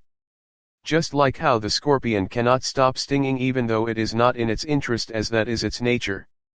In my last life, I could decide the lives of millions of people and overthrow a regime with a word. World leaders feared me and trembled in my presence. That was too much power for an ignorant mortal to hold. Like all the tyrants before me, I was also corrupted by the power I hold. People's life and dignity meant nothing to me. If I chose to save one, then the others would die. I could not look at the world with morals or have humanity. I had to be impartial and choose which was the best for the entire humanity. Finally, the means stopped mattering to me and the results of my choice started to define my means. All that mattered to me was to keep the majority satisfied and hell with the minority. I would be lying if I said compassion never bothered me. Sometimes tears roll out of my eyes without my knowledge, but I never had time to acknowledge or wipe them. Somebody had to make these choices. I never stopped to ask, why does it have to be me, the one to make these choices? I guess I just enjoyed the feeling of playing God. In the final movements of my last life, the horrible mistakes I had committed flashed before my eyes, but I did not regret it, cause my regret could not change anything. It would just demean the sacrifice of those who believed in me and my dream. I just came to terms with them, since I no longer had to shoulder the burden of entire humanity on my shoulder. But since I got a second chance, I thought in this life I would lay back and just enjoy life as a new person. I tried very hard to change, but it seems I was meant to fail from the beginning, as I never tried to change myself for real. I just acted as if I cared, and it turns out I am not a good actor. From a world leader, I was reduced to an orphan punk. I knew my identity was no longer what it was in my past life, but it seems my ego had not received the update. It was cashing the check which my current identity could not cash. With the identity of street punk, I embodied the ego of a world leader, which did not go hand in hand. My ego expected to be worshipped, but my current identity was only good for being looked down on. As a repercussion, I would get triggered at every small little thing. Even though I trust Susan now, at our first meeting I was very rude to her, even though she was just trying her best to help me. Again with Martha, no, she deserves it, she called me shorty. And those students in my class, I almost crushed their windpipes over a little dispute. Come to think of it, I beat those bullies and the delinquents after them, not to get revenge for young Wyatt, but because I liked the feeling of holding power in my hand once again. I was no righteous soul. I bullied the weak and feared the strong. That was clear as I let bright brothers who tried to ambush me walk just because they were stronger than me. I tried to comfort myself saying I was being smart, but the truth was I just bullied the weak and feared the strong. Right now I am going to do the same. Even though this lost Jaya has been looking down on me ever since the training hall and called me a creep, I had to suppress my ego and act accordingly to my identity. If it was my last life, I would have executed her for disrespecting me and as a show of power. Even in this life, if it was Martha or someone else, I would have shown them their place, but right now I had to understand my place if I wanted to survive. I had to get on Jaya's good side if I wanted to walk out of this place in one piece. One word from her and I would no longer exist in reality and government records. One would think Jaya is a normal, diligent teenager, then you would be underestimating what she was capable of. As the lone heiress to Fine Gold Empire, she has been taught to be ruthless and calculating. According to what she was taught, disrespecting her meant disrespecting the entire Fine Gold Group and what it stood for. So there is no way I was walking out of here unharmed. She was tolerating me since I had something she wanted desperately. I could milk her using it as leverage, but she would not forget the disrespect and disputes I had with her. Once she got what she wanted, my remains will be floating in some unknown city gutters. So I had to, believe me, if there was any other way I would, but she is too smart for that. This was the only way. All teenage girls are hopeless romantics. I had to make Jaya believe that all my actions earlier were to gain her attention and I was nothing but a loser who admired her very much. Hoping that she would not be heartless enough to kill her first admirer just because he tried to gain her attention in a crude way. Even though Jaya is the heiress to the fine gold group, she still is a teenage girl with no experience in love. I could only try this. Chapter 49, My Goddess. Jaya, I like you. I have liked you ever since I had laid my eyes on you in the training hall. Say what? Jaya was slow to react. She did not know how to react or how to respond to this.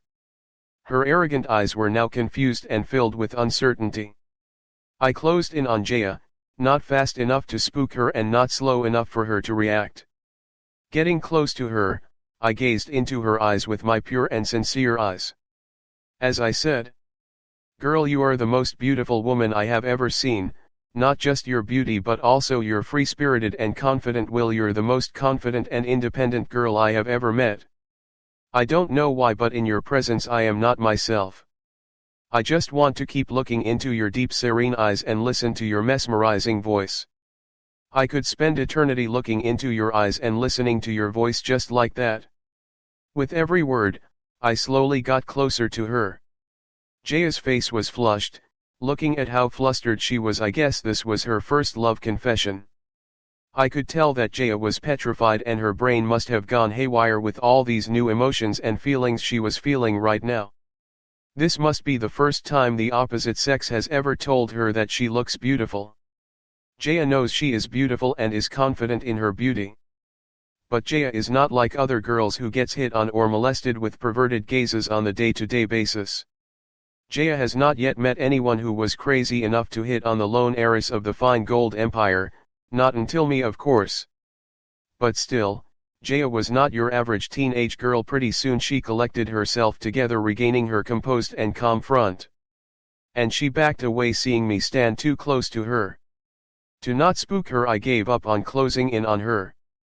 At first I planned to close in on her and in her muddled state, I would hug and take her first kiss, coercing her into accepting my confession.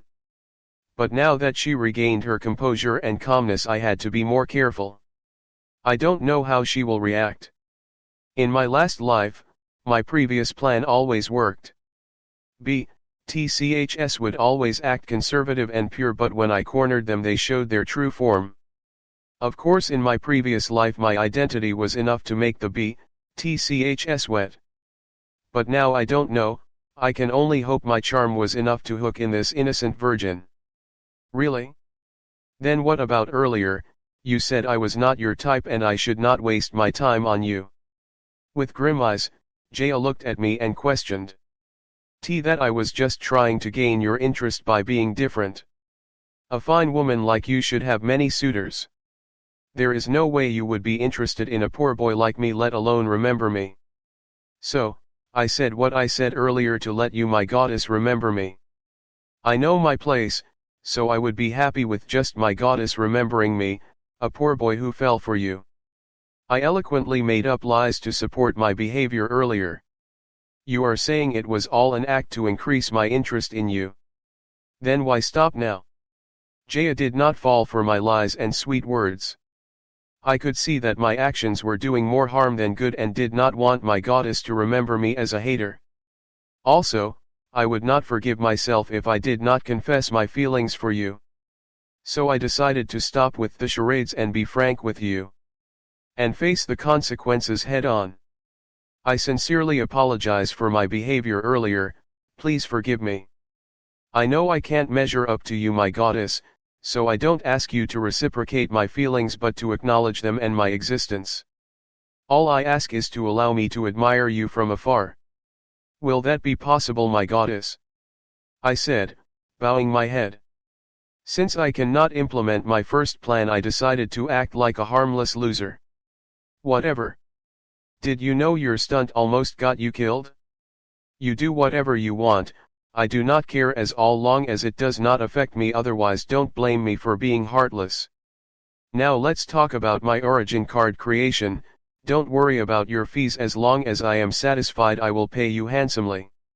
Taking pity on me, Satisfying her ego, Jaya let go of her grudge against me, thinking, why was I even worked up about this loser? Thank you anything for my goddess. Please do not worry about my fees. How can I collect fees from my goddess? I act humble and happy to be of the services of goddess Jaya, thinking like I would do anything for free. No. I will pay you 100 million as fees if you successfully create my origin card. Don't worry about ingredients, the company will provide them for free, said Jaya arrogantly. Chapter 50, Blue Stone. Time 1609. I sighed in relief, successfully defusing the bomb named Jaya. And in addition to that, I was offered 100 million in fees for a single origin card creation. Here I was planning different ways to milk her, and she bombed my mind with Hyogi's digits. 100 million was a lot for me, even for Jaya, but she was desperate enough to be willing to spend that exuberant amount of money. This also said that the 100 million was not easy to take, as the condition was I would be paid only if I was successful. I bet Jaya should have already consulted many renowned and powerful card creationists for the creation of her origin card. I don't know why, but something happened that I was her last choice for the creation of her origin card. The more I thought about it, the more I felt that Jaya was not telling me the complete story, and she may even be lying to me. What could make her so desperate enough to offer 100 million to a high schooler whom she just met to create her origin card? I chose to ignore these thoughts, as currently, I had no option other than to help Jaya create an origin card. May I see your fate ingredient to get an idea of what I am dealing with here? I asked. Here you go, replied Jaya as she passed me a blue stone. Jaya Keith, an orphan, God may have taken one family from her but gave another in return, that is her sister Diana, her only relative and family. Jaya believed that even her birth parents would not have loved her as much as her sister did, and never felt that she lacked a father or mother because of her sister Diana, who fulfilled those roles excellently. Jaya never thought about her parents or bothered to know who they were. She has very negligible feelings for them, as she never met or knew them in person, as they were no more, and all they left behind was a blue stone to remember them by. She never felt an identity crisis like most orphans do, because she knew who she was. She was the younger sister of Diana Keith and the lone heiress of the fine gold empire. Jaya had nothing to complain about the present life of hers, and was satisfied with it until she contracted a grimoire and ascended to the card student realm. The blue stone, the last thing left for by her birth parents, which she carried on her since her childhood, turned out to be her fate ingredient. At first, Jaya thought nothing of it.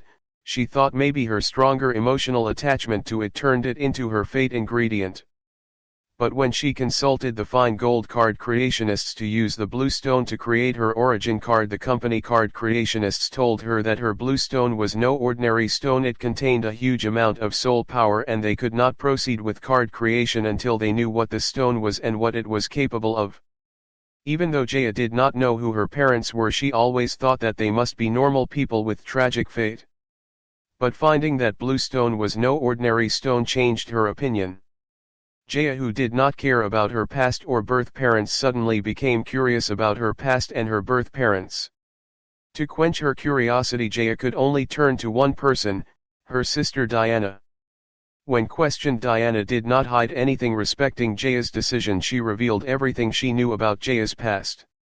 She said that she did not know who Jaya's parents were, and she found baby Jaya abandoned in a cleared B-rank field dungeon ground, naked, covered in dirt, holding the blue stone.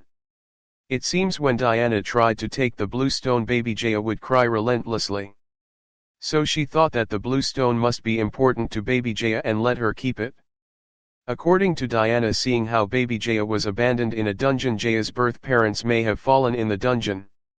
What puzzled them was, why would any parent bring a 3-year-old baby girl to the dungeon? Getting no answers but more questions about her past, Jaya, who did not care about her origin, now grew real curious about it. Who were her parents? Why did they abandon her? Were they still alive? Was she left to die in a cleared B-rank field dungeon? Not just that, ever since the blue stone became her fate ingredient, Jaya always felt that a part of her was missing, and it was calling to her from within the blue stone.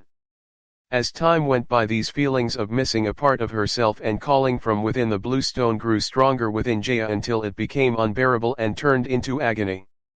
Jaya started to suffer from insomnia and barely ever slept. She finally decided to turn the blue stone into an origin card no matter the cost. But her sister thought it was not worth it because if the card creation failed, then Jaya would permanently lose the missing part of her within the blue stone, as the failure in card creation results in the destruction of the ingredients used for card creation. Jaya had a different opinion, as she would rather lose this part of hers than spend her life in agony, unable to sleep and be haunted by the missing part in her nightmare. When she went to the card creationist for the creation of the card, they refused, as they were threatened by Diana not to help Jaya in the card creation. Be it the company card creationist or the freelance card creationist, they all refused to help Jaya. When she heard Wyatt created an undead summon card with just a bone using the hypothesis of transferring the Rambull ability, a light bulb lit in Jaya's mind. So Jaya did not hesitate to seduce Wyatt to help her create her origin card using $100 million. Chapter 51, Mini Jaya. Time 1612. Taking the blue stone from Jaya, I began to appraise it using my soul pupils. What I saw was so breathtaking and unbelievable that I almost forgot to breathe. I saw all the soul pathways within the stone come together to form Mini Jaya in the center of the blue stone. The Mini Jaya was very serene and tranquil, similar to an angel from heaven, so lifelike. With her eyes closed, it looked as if a real goddess was sleeping. This, how is this even possible? This blue stone was not any stone, it seemed to be a soul core of Jaya at that. Only beasts are meant to have a soul core, not humans. I mean, the blue stone contained a part of Jaya's will and housed huge soul energy. Similar to a beast core, which holds the beast's will, soul abilities, and soul energy. What's more unimaginable is that the Mini Jaya in the blue stone was wearing some kind of uniform made of tight spandex along with a cape. This uniform was a lot similar to a superhero costume shown in superhero comics back on Earth. That was not important, only beasts summoned by dungeons have a soul core. So how come Jaya, a human, has a soul core? Is Jaya a beast in disguise? Or is the stone an artificial soul core for humans? Either of the two was a huge discovery, but the first one seemed less likely and the latter one was near impossible. Jaya couldn't be a beast in disguise. As I checked her with my soul pupils, the movement that thought crossed my mind. Her soul pathways were normal and similar to an average human being, leaving me with only one reasonable explanation, that the blue stone is an artificial soul core. Artificial soul core could revolutionize the whole power system of humankind, introducing a new power system to the world. Right now humans use grimoire, but if they can also have soul cores like beasts, then a whole new door of possibilities opens up to be explored. I had so many questions for Jaya, yet I could not ask her because the blue stone was made in such a way that a card apprentice could not tell it apart from a normal stone. Even the experienced eye could only tell that this stone holds a large amount of soul energy, but they would never guess that this is soul core. There is no way one could tell it is a soul core unless they can perceive soul pathways.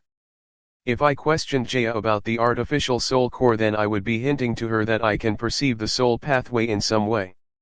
It would not take her long to connect the dots and guess that my origin card is not Aurasight but a mutated version of Aurasight, which allows me to see soul pathways. I could ask her without spooking her or arousing any suspicion. I had to, because artificial soul core for humans is a huge deal. This meant humans did not need a grimoire or cards anymore, they could just add soul abilities to their soul core similar to how beasts can. Can I ask where you got this blue stone? I asked. No, Jaya flatly refused, with no room for further questions. Do you have more stones of a similar kind? I had to ask. I could not just let go, as my curiosity would not allow it. Why so many questions? Just do what you are told, Jaya rudely answered, reminding me to ask fewer questions. I seem to have said the same thing to Susan when I first met her. Karma. This stone is very peculiar. It looks like a stone but contains huge soul energy, unlike a stone. If I had extra stones of a similar kind, I could perform some tests to check what it is and what it is capable of. I tried to reason with her. Because, if I could get my hands on a couple of artificial soul cores, I was sure I could uncover secrets behind them and make a soul core of my own using the soul pupil. No, this is the only one I have. Can you create an origin card using it or not? Jaya impatiently answered. No, worries, I can. I was excited to see a stone that could hold so much soul energy. I guess that is why it's worthy of being a fate ingredient. It seems I cannot get any info. Seeing how tight-lipped Jaya is, I had to give up my investigations of the artificial soul core for now. Unable to get any information on artificial soul cores from Jaya, I decided to focus on origin card creation and get the hell out of here as soon as possible. A question bothered me: if the stone is a soul core, why is it not inside Jaya like how beast cores are inside the beasts? So I started to inspect the soul pathways of the stone to find an answer. It turns out the stone/soul core should have fused with Jaya on her 16th birthday, but since she had contracted the grimoire beforehand, it was unable to fuse with her. The stone was unable to fuse with Jaya, as the soul pathways in Jaya which were supposed to be fused with the stone were now occupied by the grimoire. As I was further inspecting the soul pathways of the stone, the mini Jaya suddenly opened her eyes and let out a huge soul howl. I was unaffected by the howl, but Jaya, who stood in front of me, fell to the ground, covering her ears, wailing in pain. Just when I thought the situation could not get any worse, this happens. Chapter 52, Viltronian. Time 16:20.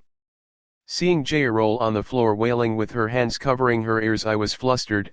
I knew the source of her torment, the howling mini Jaya inside the stone, but I did not know how to make it stop yet.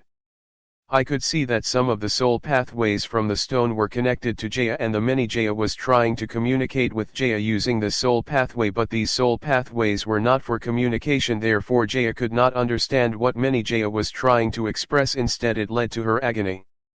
Mini Jaya did not understand this. Being a part of Jaya's will, she just wanted to come back to Jaya, but the grimoire was blocking her path.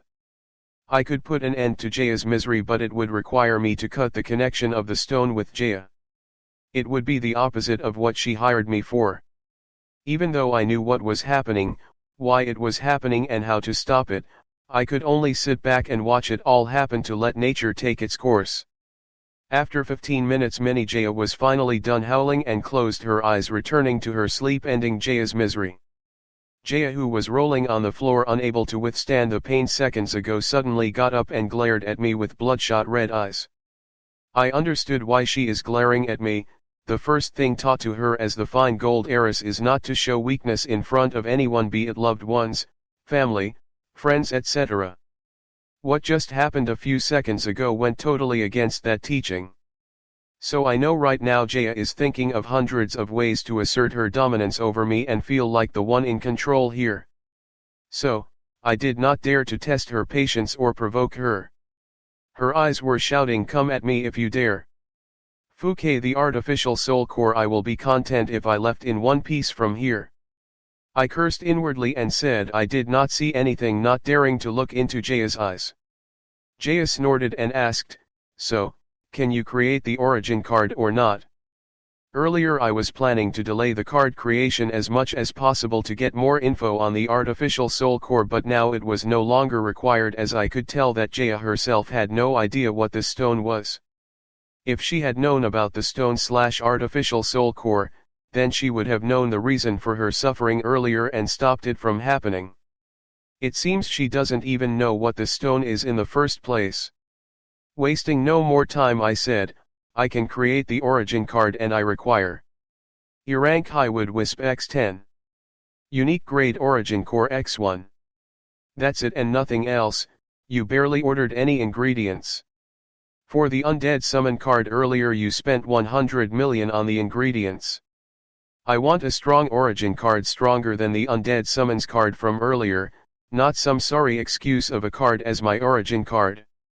Jaya expressed her expectation for the origin card. "Yes, that's it. Please have your staff bring those ingredients as soon as possible.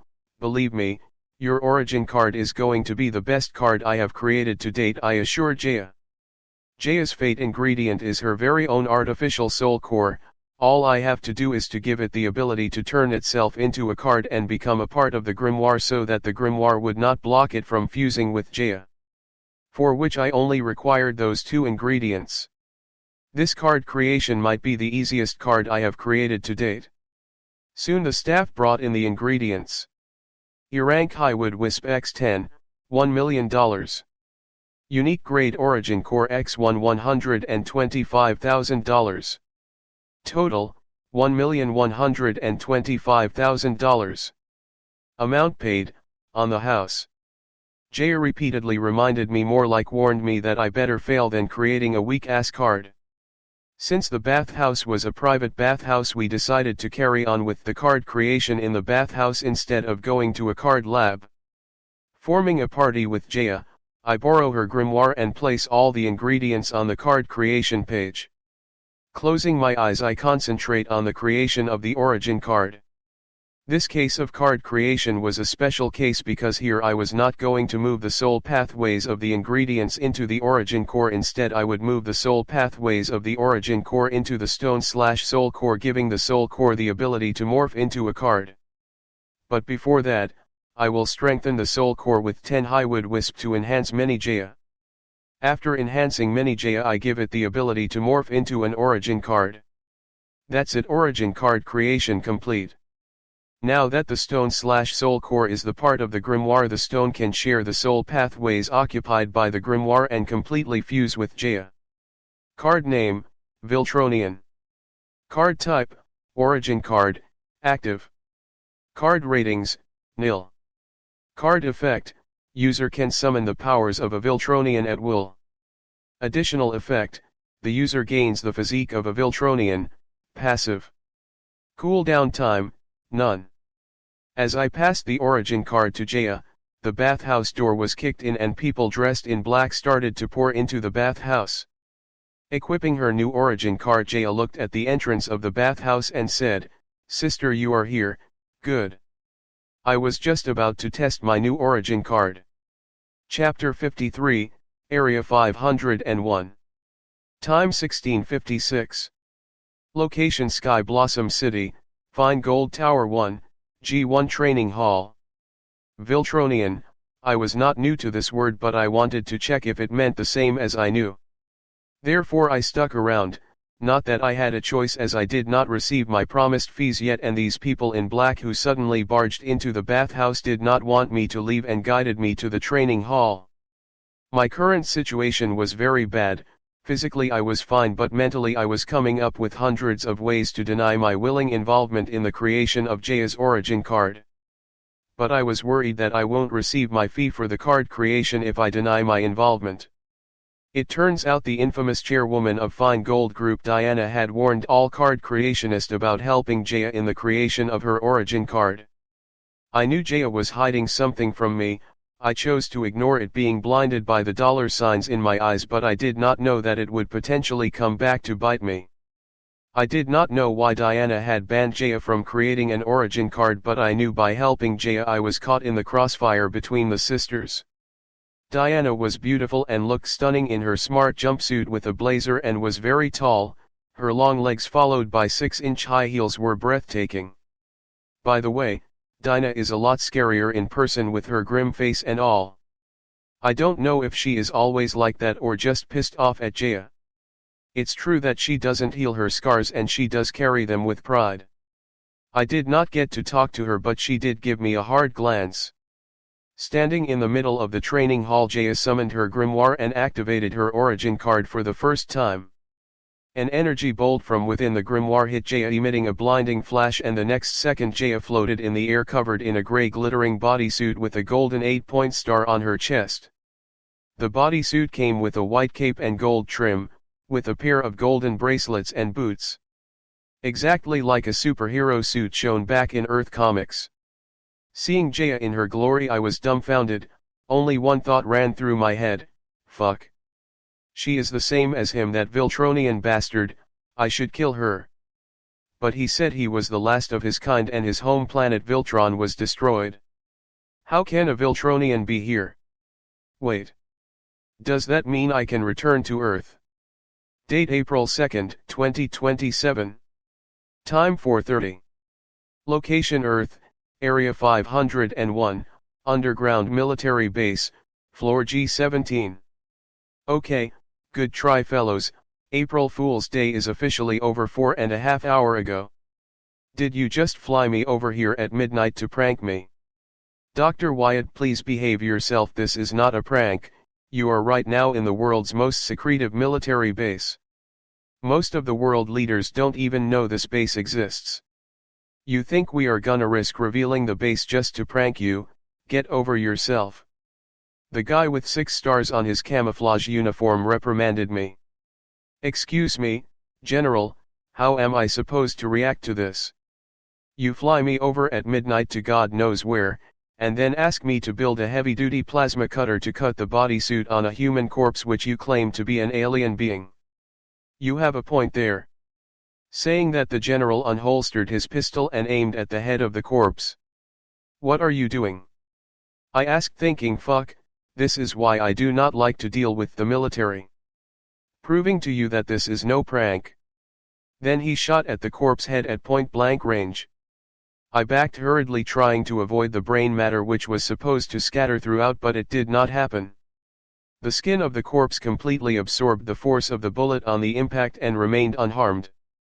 Seeing this, I was utterly shocked and knew that I owed the general an apology. Forgive my ignorance earlier, General. Tell me what you need. I apologized and awaited orders. Dr. Wyatt, as I explained earlier, we require you to create a plasma cutter to cut the bodysuit of this alien being. The general explained. You can get anybody to build a plasma cutter, why me? You think building a plasma cutter for humanity is beneath you, Dr. Wyatt? No sir, anything for humanity. Good, you are right, I can have anybody build a plasma cutter, but I want the plasma cutter calibrated such that the alien corpse underneath the bodysuit should be unharmed.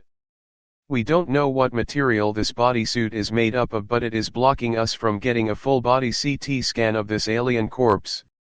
We do not want the corpse to be harmed in any way before we have a full body CT scan of it. That is why I asked for you, the best for this task. Sir, how sure are you that the plasma cutter can cut through the bodysuit material? The bodysuit comes with a cape, we cut it off using a plasma cutter. Chapter 54, Evolution. Date April 1, 2027. Time 1:23. Location Earth, Eastern Pacific region. An unidentified space object crashed into the Eastern Pacific Ocean. The nearby military vessel took note of the anomaly and fished the unidentified space object. Filing the fusion crust of the unidentified space object, a human face could be seen in it. The admiral of the vessel classified this as a top secret involving national interest and asked the personnel involved in this matter to sign a non-disclosure. Pretty soon the unidentified space object was moved to a secure base. Upon further development, it was discovered that the unidentified space object was a humanoid alien corpse. The alien corpse was very strong compared to any other known beings to humankind, to be able to survive the harsh conditions of space and the fall through Earth's atmosphere. Many tests were conducted on the alien corpse, but all of them did not yield any results because of the bodysuit covering the alien corpse. So, Dr. Wyatt, the world-renowned scientist, inventor, and entrepreneur, was called upon for further assistance. Time 7:35. Dr. Wyatt was successful in removing the bodysuit covering the alien corpse. Then various tests were conducted on the alien corpse, only to find that it was not dead but in a dormant deep sleep and could wake up anytime. According to the test results, the alien physique was 97% similar to the human physique. It can even be concluded that the physical structure of the alien body was a normal human structure enhanced millions of times under evolution. Meaning the alien physique was human, but it went through millions of evolution to achieve its current enhanced superhuman physical structure. When the higher UPS were considering what to do with the alien in the coma, back in the military base, the alien awakened and made the first contact with Dr. Wyatt. During the first contact, the alien did not show any hostile tendency. It tried to communicate using physical actions. The alien displayed superhuman strength and speed, leading to several small accidents as it slowly learned to control its superhuman abilities. The alien also showed superhuman comprehensive power as it was able to read, write, and speak the English language fluently from scratch within 2 hours. The alien lifeform called itself a Viltronian and referred to its home planet as Viltron, but denied to speak its name and preferred to be called as Viltronian, displaying survivors guilty as the lone survivor of his race. It seems its home planet Viltron was destroyed in a massive space cataclysm. As the strongest champion of his race, he was able to escape the cataclysm using his might. All the information from Viltronin was yet to be verified, for now we could only act under the assumption that he was speaking the truth. Applying for asylum on Earth, Viltronian continued to learn about the Earth and its culture, with his freedom being restricted to a cell in the underground military base. The government chose to keep Viltronian's existence as top secret and agreed to his asylum on Earth, but with the current arrangement of restricting his freedom to a cell in the underground military base, and he would have to cooperate with certain experiments.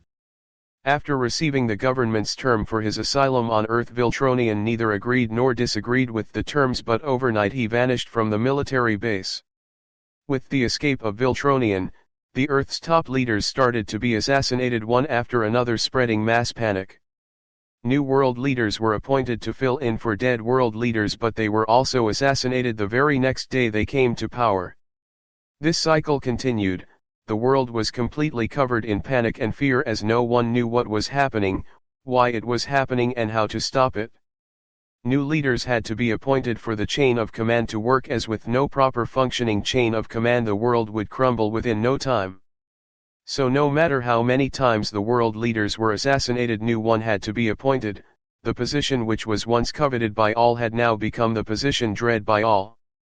But during the 7th cycle, when Dr. Wyatt took the office as the world leader of the Midwestern region, Viltronian came forward as the culprit behind the assassinations of world leaders on international news channels all over the world, and brought the heads of all the assassinated world leaders as evidence.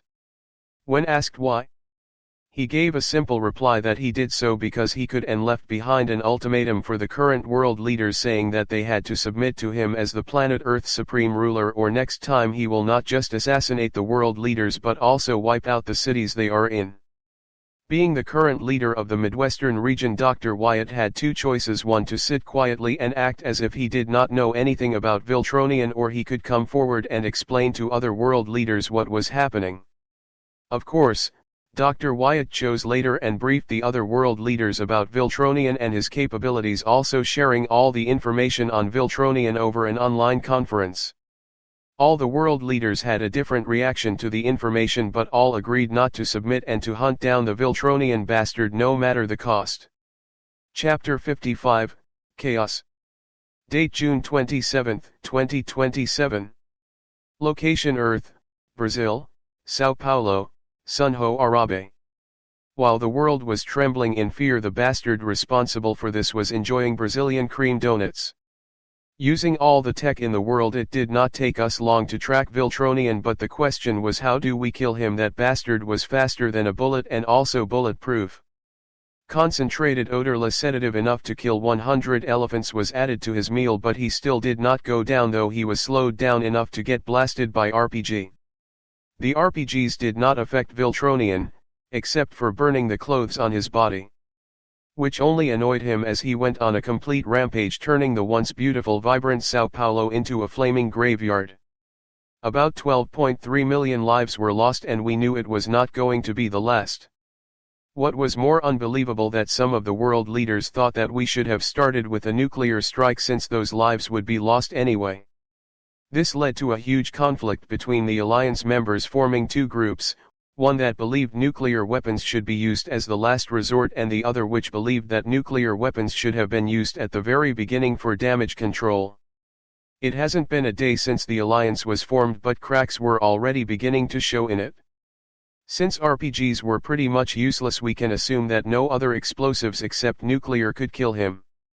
Therefore we devised a new plan. Since Viltronian's hearing is many times stronger than an average human being, we decide to use high-volume ultrasound on Viltronian, which can directly affect his central nervous system, causing disorientation, anxiety, panic, bowel spasms, nausea, vomiting and eventually organ rupture leading to death from prolonged exposure. Date July 2, 2027. Time 13:03.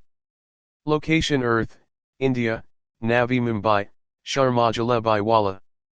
This time no mistakes were allowed as the lives of about 20 million were at stake. The Viltronian was found in India enjoying jalebis. He seems to have a bit of a sweet tooth. He had already discovered the ambush of the Allied forces. That bastard, even though he knew he was going to be ambushed, he just sat there and enjoyed his jalebis. All this was game to him. His actions thus far told that Earth was nothing but a playground in his eyes and he was enjoying his stay to the fullest. Since he knew about the ambush, some of the Allied members wanted to clear the area before the forces went into action. But their voice was suppressed with majority votes. High Command: all players in position, awaiting orders. Permission to engage the hostile. Permission granted. Go, go, go. The whole Sharma Jalabhai Wala sweet shop was blasted with large volume infrasound from all the directions so that the sound efficiency does not decrease as it travels in the air, killing all the average people in the shop. Thankfully Viltronian also seemed to be affected as blood started to come out from his eyes, ears, and nose. Unable to bear the pain, he squatted on the ground holding his head as he wailed in pain. Just as the Allies were watching the video footage, a red alarm went off in the room indicating a nuclear missile was launched. One of the world leaders had launched a nuclear missile without the approval of the alliance, leading to another heated argument. While the Allies were busy arguing, Viltronian let out a war cry and flew out of the area of effect desperately. The soldiers tried to keep him in the area of effect, showering the Viltronian with bullets, but that guy, as if he suddenly was on an enhancement drug, got a sudden boost of energy to break through the ambush. All the attempts to interpret the nuclear missile in the air were a fail, and 30 minutes after Viltronian left, a nuclear missile obliterated Navi Mumbai, annihilating about 20 million lives.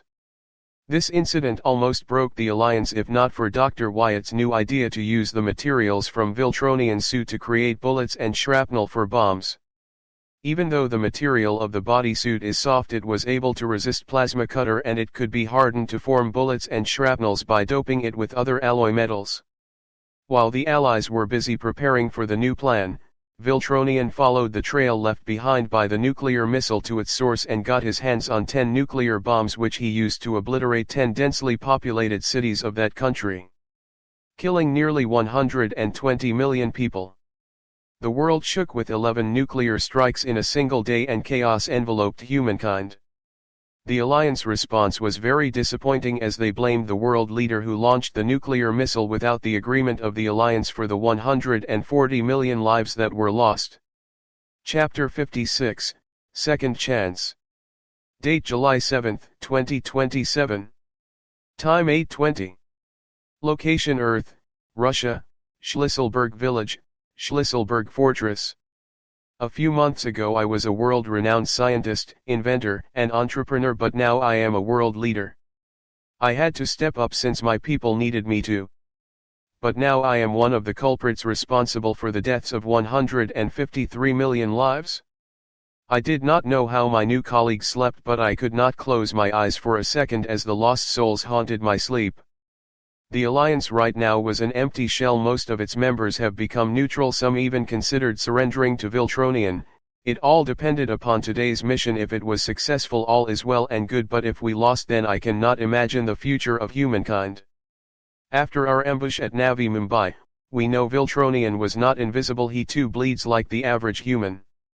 That bastard was injured. We did not know the degree of injury to him, but it was enough to send him into hiding. I don't know if we can call this hiding. After all, we did find him in minutes seizing the Shlisselburg fortress. This time we had to draw him out so that the snipers with new modified alloy bullets could take him down. To make sure he doesn't run away as he did in Navi Mumbai, the whole village was surrounded with anti-tank and assault missiles filled with modified alloy shrapnel. The hostile was engaged. The first modified alloy bullet lodged into his left eye, but it did not take him down. Then he was bombarded with the modified missiles, which only managed to cut his skin but did not do any substantial damage to him. He then displayed an enhanced healing factor for the first time. Superhuman strength, senses, flight, speed, and now superhuman recovery. He is a total monster. The mission was a fail. After this, 2/3 of world leaders surrendered to Viltronian as their countries could not tolerate any more civil chaos. If their situation continued as it is now, their countries would go bankrupt, so it was in their best interests to surrender to Viltronian, as the other stronger allies would not help them out, as they were themselves busy keeping their countries afloat. After the failed mission in Russia, I went into hiding, but Viltronian, who had lost his left eye because of me, took out his anger by killing all my friends, family, and relatives. It was no longer a fight for humanity for me, but a struggle for revenge. Blinded by revenge, I took part in the taboo of any scientist, human experimentation. Since our weapons cannot kill him, I decided to create superhumans of my own to kill that bastard. Using the body fluids and other DNA materials we collected from his body back in the military base, I, along with other select few scientists, invented a superhuman serum. During this research process, we were able to uncover some shocking truth about Viltronian's superpowers. Turns out that Viltronian is 100,450 years old. His superpower is such that it progresses with the host's age. Meaning that the older a Viltronian gets, the stronger he grows. Due to this property of Viltronian's powers, the superhuman serum we developed was of no use against him, as 2 to 4 month-old superhuman amounted to ants in the eyes of 100,450-year-old Viltronian. This drawback of superhuman serum did not matter to other world powers. They started to mass-produce the superhuman serum, creating a superhuman army to fight against Viltronian and his vassal world leaders. But this road bump did not stop me, as I thought of creating a biological weapon targeting the Viltronian DNA strand, which harmed the interests of both the world leaders and Viltronian, causing 3/4 of the world power to turn against me. Now that even my allies were against me and conspired to kill me, I had to rule with an iron fist to hold whatever power I had. I was no longer a world-renowned scientist, inventor, and entrepreneur, but a warlord, mass murderer, dictator and mad scientist. By now the whole world had submitted to Viltronian, and the mass production of the superhuman serum was in full swing. Viltronian did not oppose superhuman serum production. Instead, he helped enhance it and declared that he would provide superhuman serum to every one of his followers. Earth had fallen into chaos. 200 or so countries now divided into 17,800 small countries ruled by enhanced humans. In this new era, the enhanced humans were kings and the rest of humanity were reduced to mere slaves, while Viltronian was their supreme emperor. It took me months to find a biological agent strong enough to kill Viltronian DNA. During this time, world leaders conspired many times to assassinate me and failed. But by the time I had prepared the biological weapon targeting Viltronian DNA, the Earth as I know was gone. What remained was the Viltronian Empire. For all this, I was to blame. If I had not created the superhuman serum in the first place, it would not be so easy for Viltronian to take over the Earth. As I looked back to see what I did to save the Earth, I could only see heaps and heaps of dead human corpses with no results. And now I would have to kill millions more to get rid of the Viltronian pests infesting the Earth. If I released the biological weapon, it would not only kill Viltronian but all the humans containing Viltronian DNA. That is, all the people who took superhuman serum would also die, amounting to millions of dead humans. I tried to comfort myself by saying that they deserved it, as they treated their fellow humans worse than slaves, but who am I to judge them? I had my hands bloodied with innocent blood too. Who will judge me and my crimes? In the name of the greater good, I had sinned beyond redemption. After I released the biological weapon in the air, I watched it kill all the superhumans one by one, finally killing Viltronian. After seeing the Viltronian's corpse with my own eyes and destroying his corpse with a nuclear bomb, I felt assured of his death. I would be naive to think the Earth would return to its previous self with the deaths of Viltronian and superhumans.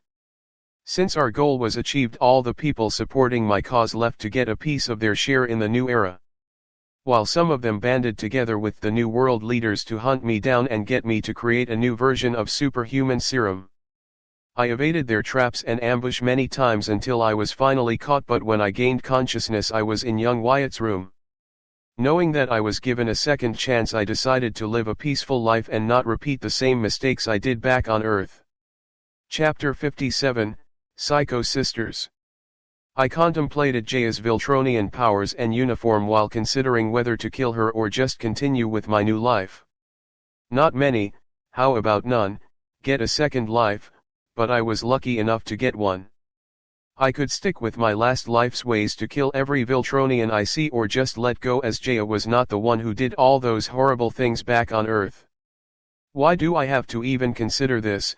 I am no longer Dr. Wyatt, I am Student Wyatt, a card student and a silver card creationist. I bet Jaya doesn't even know what Viltronian means. To kill an entire race just because of one person's mistake seems cruel and dumb. Clearing my inner demons, I began to analyze Jaya's strength. My history with Viltronians made me an expert at this. As the Viltronians' power increases with their age, Jaya being 17 years old, she should be at level 1 of Viltronian power level, but she is exhibiting level 2 of Viltronian power level. Viltronian power level. 10-year-old equals level 1 equals card student. 100-year-old equals level 2 equals card scholar. 1000-year-old equals level 3 equals card soldier. 10,000-year-old equals level 4 equals card master. 100,000-year-old equals level 5 equals card grandmaster. 1,000,000-year-old equals level 6 equals card lord. 10,000,000-year-old equals level 7 equals card overlord. 100,000,000-year-old equals level 8 equals card king. 1,000,000,000-year-old equals level 9 equals card emperor. 10,000,000,000-year-old equals level 10 equals card demigod. So according to the Viltronian power system, Jaya should be level 1, but she is at level 2 because she is at card scholar realm. Thanks to her grimoire, Jaya was able to break the limitation of the Viltronian race. In my last life, when I created the superhuman serum, I tried to overcome the limitation of the Viltronian race using different means, but to no end. To think the answer laid within active soul control. Fouquet. To think Viltronian was near invincible and godlike with just the star power of a card grandmaster and the body of a B-rank beast back in my past life. Right now I feel ashamed thinking it took the entire Earth to bring down a B-rank beast. Card apprentice and beasts of the same rank have different physical and star prowess. One is good at star power control while the other is good at enhancing the physical body with star power. But a Viltronian can achieve both simultaneously. But Viltronians' speciality is not in their superhuman strength, speed, or senses, but their superhuman healing factor, superhuman adaptability and unbelievably long lifespan. Their prowess makes them near immortal. If they just sleep for 10 billion years, they can have the power of a card demigod and body of SSS rank beast. So Jaya's origin card gave her enhanced strength, speed, body, flight, regeneration, senses, adaptability, and unbelievably long lifespan. Jaya's talent in the cultivation of active soul control has also increased considerably as Viltronians gain increased active soul control with their growing age. All this ability may seem less important, but a grimoire of card apprentice can only hold a limited number of active/passive/item cards. Thanks to her origin card, Jaya no longer has to care about equipping cards of these abilities, freeing up space for other needed cards. Most card apprentices are weak at close combat and defense, as they end up focusing on other cards which are as important, but thanks to her origin card now Jaya is an all-rounder and invincible in the same rank. After flying around the training hall and testing the other abilities of her origin card, Jaya floated in front of Diana as her cape fluttered with the air and asked, "Sister, how do I look?" "Good," Diana replied without thinking. "You are no fun," said Jaya and looked around the training hall as if trying to find someone. Right then the elevator opened and Cindy walked into the training hall saying, "Madam, you have a meeting scheduled at 17:20 with dignitaries from JK Grain and Oil Limited." Cindy reported to Diana, but her eyes were on floating Jaya in a glittering grey bodysuit. Jaya noticed Cindy's gaze and excitedly asked, "Cindy, how do I look? Isn't my origin card ability awesome?" After hearing Jaya, Cindy's body started trembling and facing Diana she knelt on both knees pleading guilty. Madam, it's my fault, I was careless and did not perform my job properly. Please punish me. Seeing Cindy kneel, Jaya smirked as if taking pleasure in Cindy's misery. First I thought Cindy was overreacting, but looking around the training hall and everybody acted as it was normal, I shuddered thinking about my fate as the one who helped Jaya create her origin card. Diana's eyes lingered at kneeling Cindy emotionlessly and she spoke, "Are all the arrangements for the dignitaries taken care of?" "Yes ma'am, the dignitaries from JK Grain and Oil Ltd have checked into the company resort and I have asked my secretary to escort and assist them during their stay," Cindy replied respectfully, still kneeling. It was her job to make sure Jaya does not do stupid things, but she failed. "Good, after the meeting confine yourself in Heathen Stone Prison for 2 hours as your punishment," Diana ordered flatly. Hearing Diana's order, Cindy's body trembled harder. It's understandable, as Heathen Stone Prison sends the prisoner to an infinite illusion where one lives his/her worst nightmare, intensifying their inner demon. 1 minute in the illusion is equal to years out here, enough to make a person go crazy, but to spend 2 hours in it, I would not wish it on my enemy. Even if Cindy manages to keep her sanity after coming out of the confinement, she will have nightmares for months. Fouquet. She is as ruthless as described. Hearing the punishment for Cindy, Jaya's smirk froze, but she did not voice to help Cindy. I was compassionate about Cindy, but she chose this line of work and must have been mentally prepared for these kinds of things. Diana left the training hall as the people in black followed her. Cindy got up and hurriedly followed them. Seeing this, I sighed in relief, but then Jaya floated next to me mischievously and asked, "How do I look?" I stared at her with dumbfounded eyes and did not know how to answer her. I felt like walking on eggshells around these psycho sisters. "I am waiting," said Jaya impatiently. "Sorry, I was lost in your charm. You look like a heroic female general." "Ugh. Can't you be more sincere?" Saying that, she headed towards the elevator and left. I would be pissed right now if not for my grimoire receiving a notification right then. $100 million deposited to your account ending with XXXX. Part 3 of the series ends here. If you enjoyed it, please give us a like and subscribe so we can be motivated to make even better videos in the future.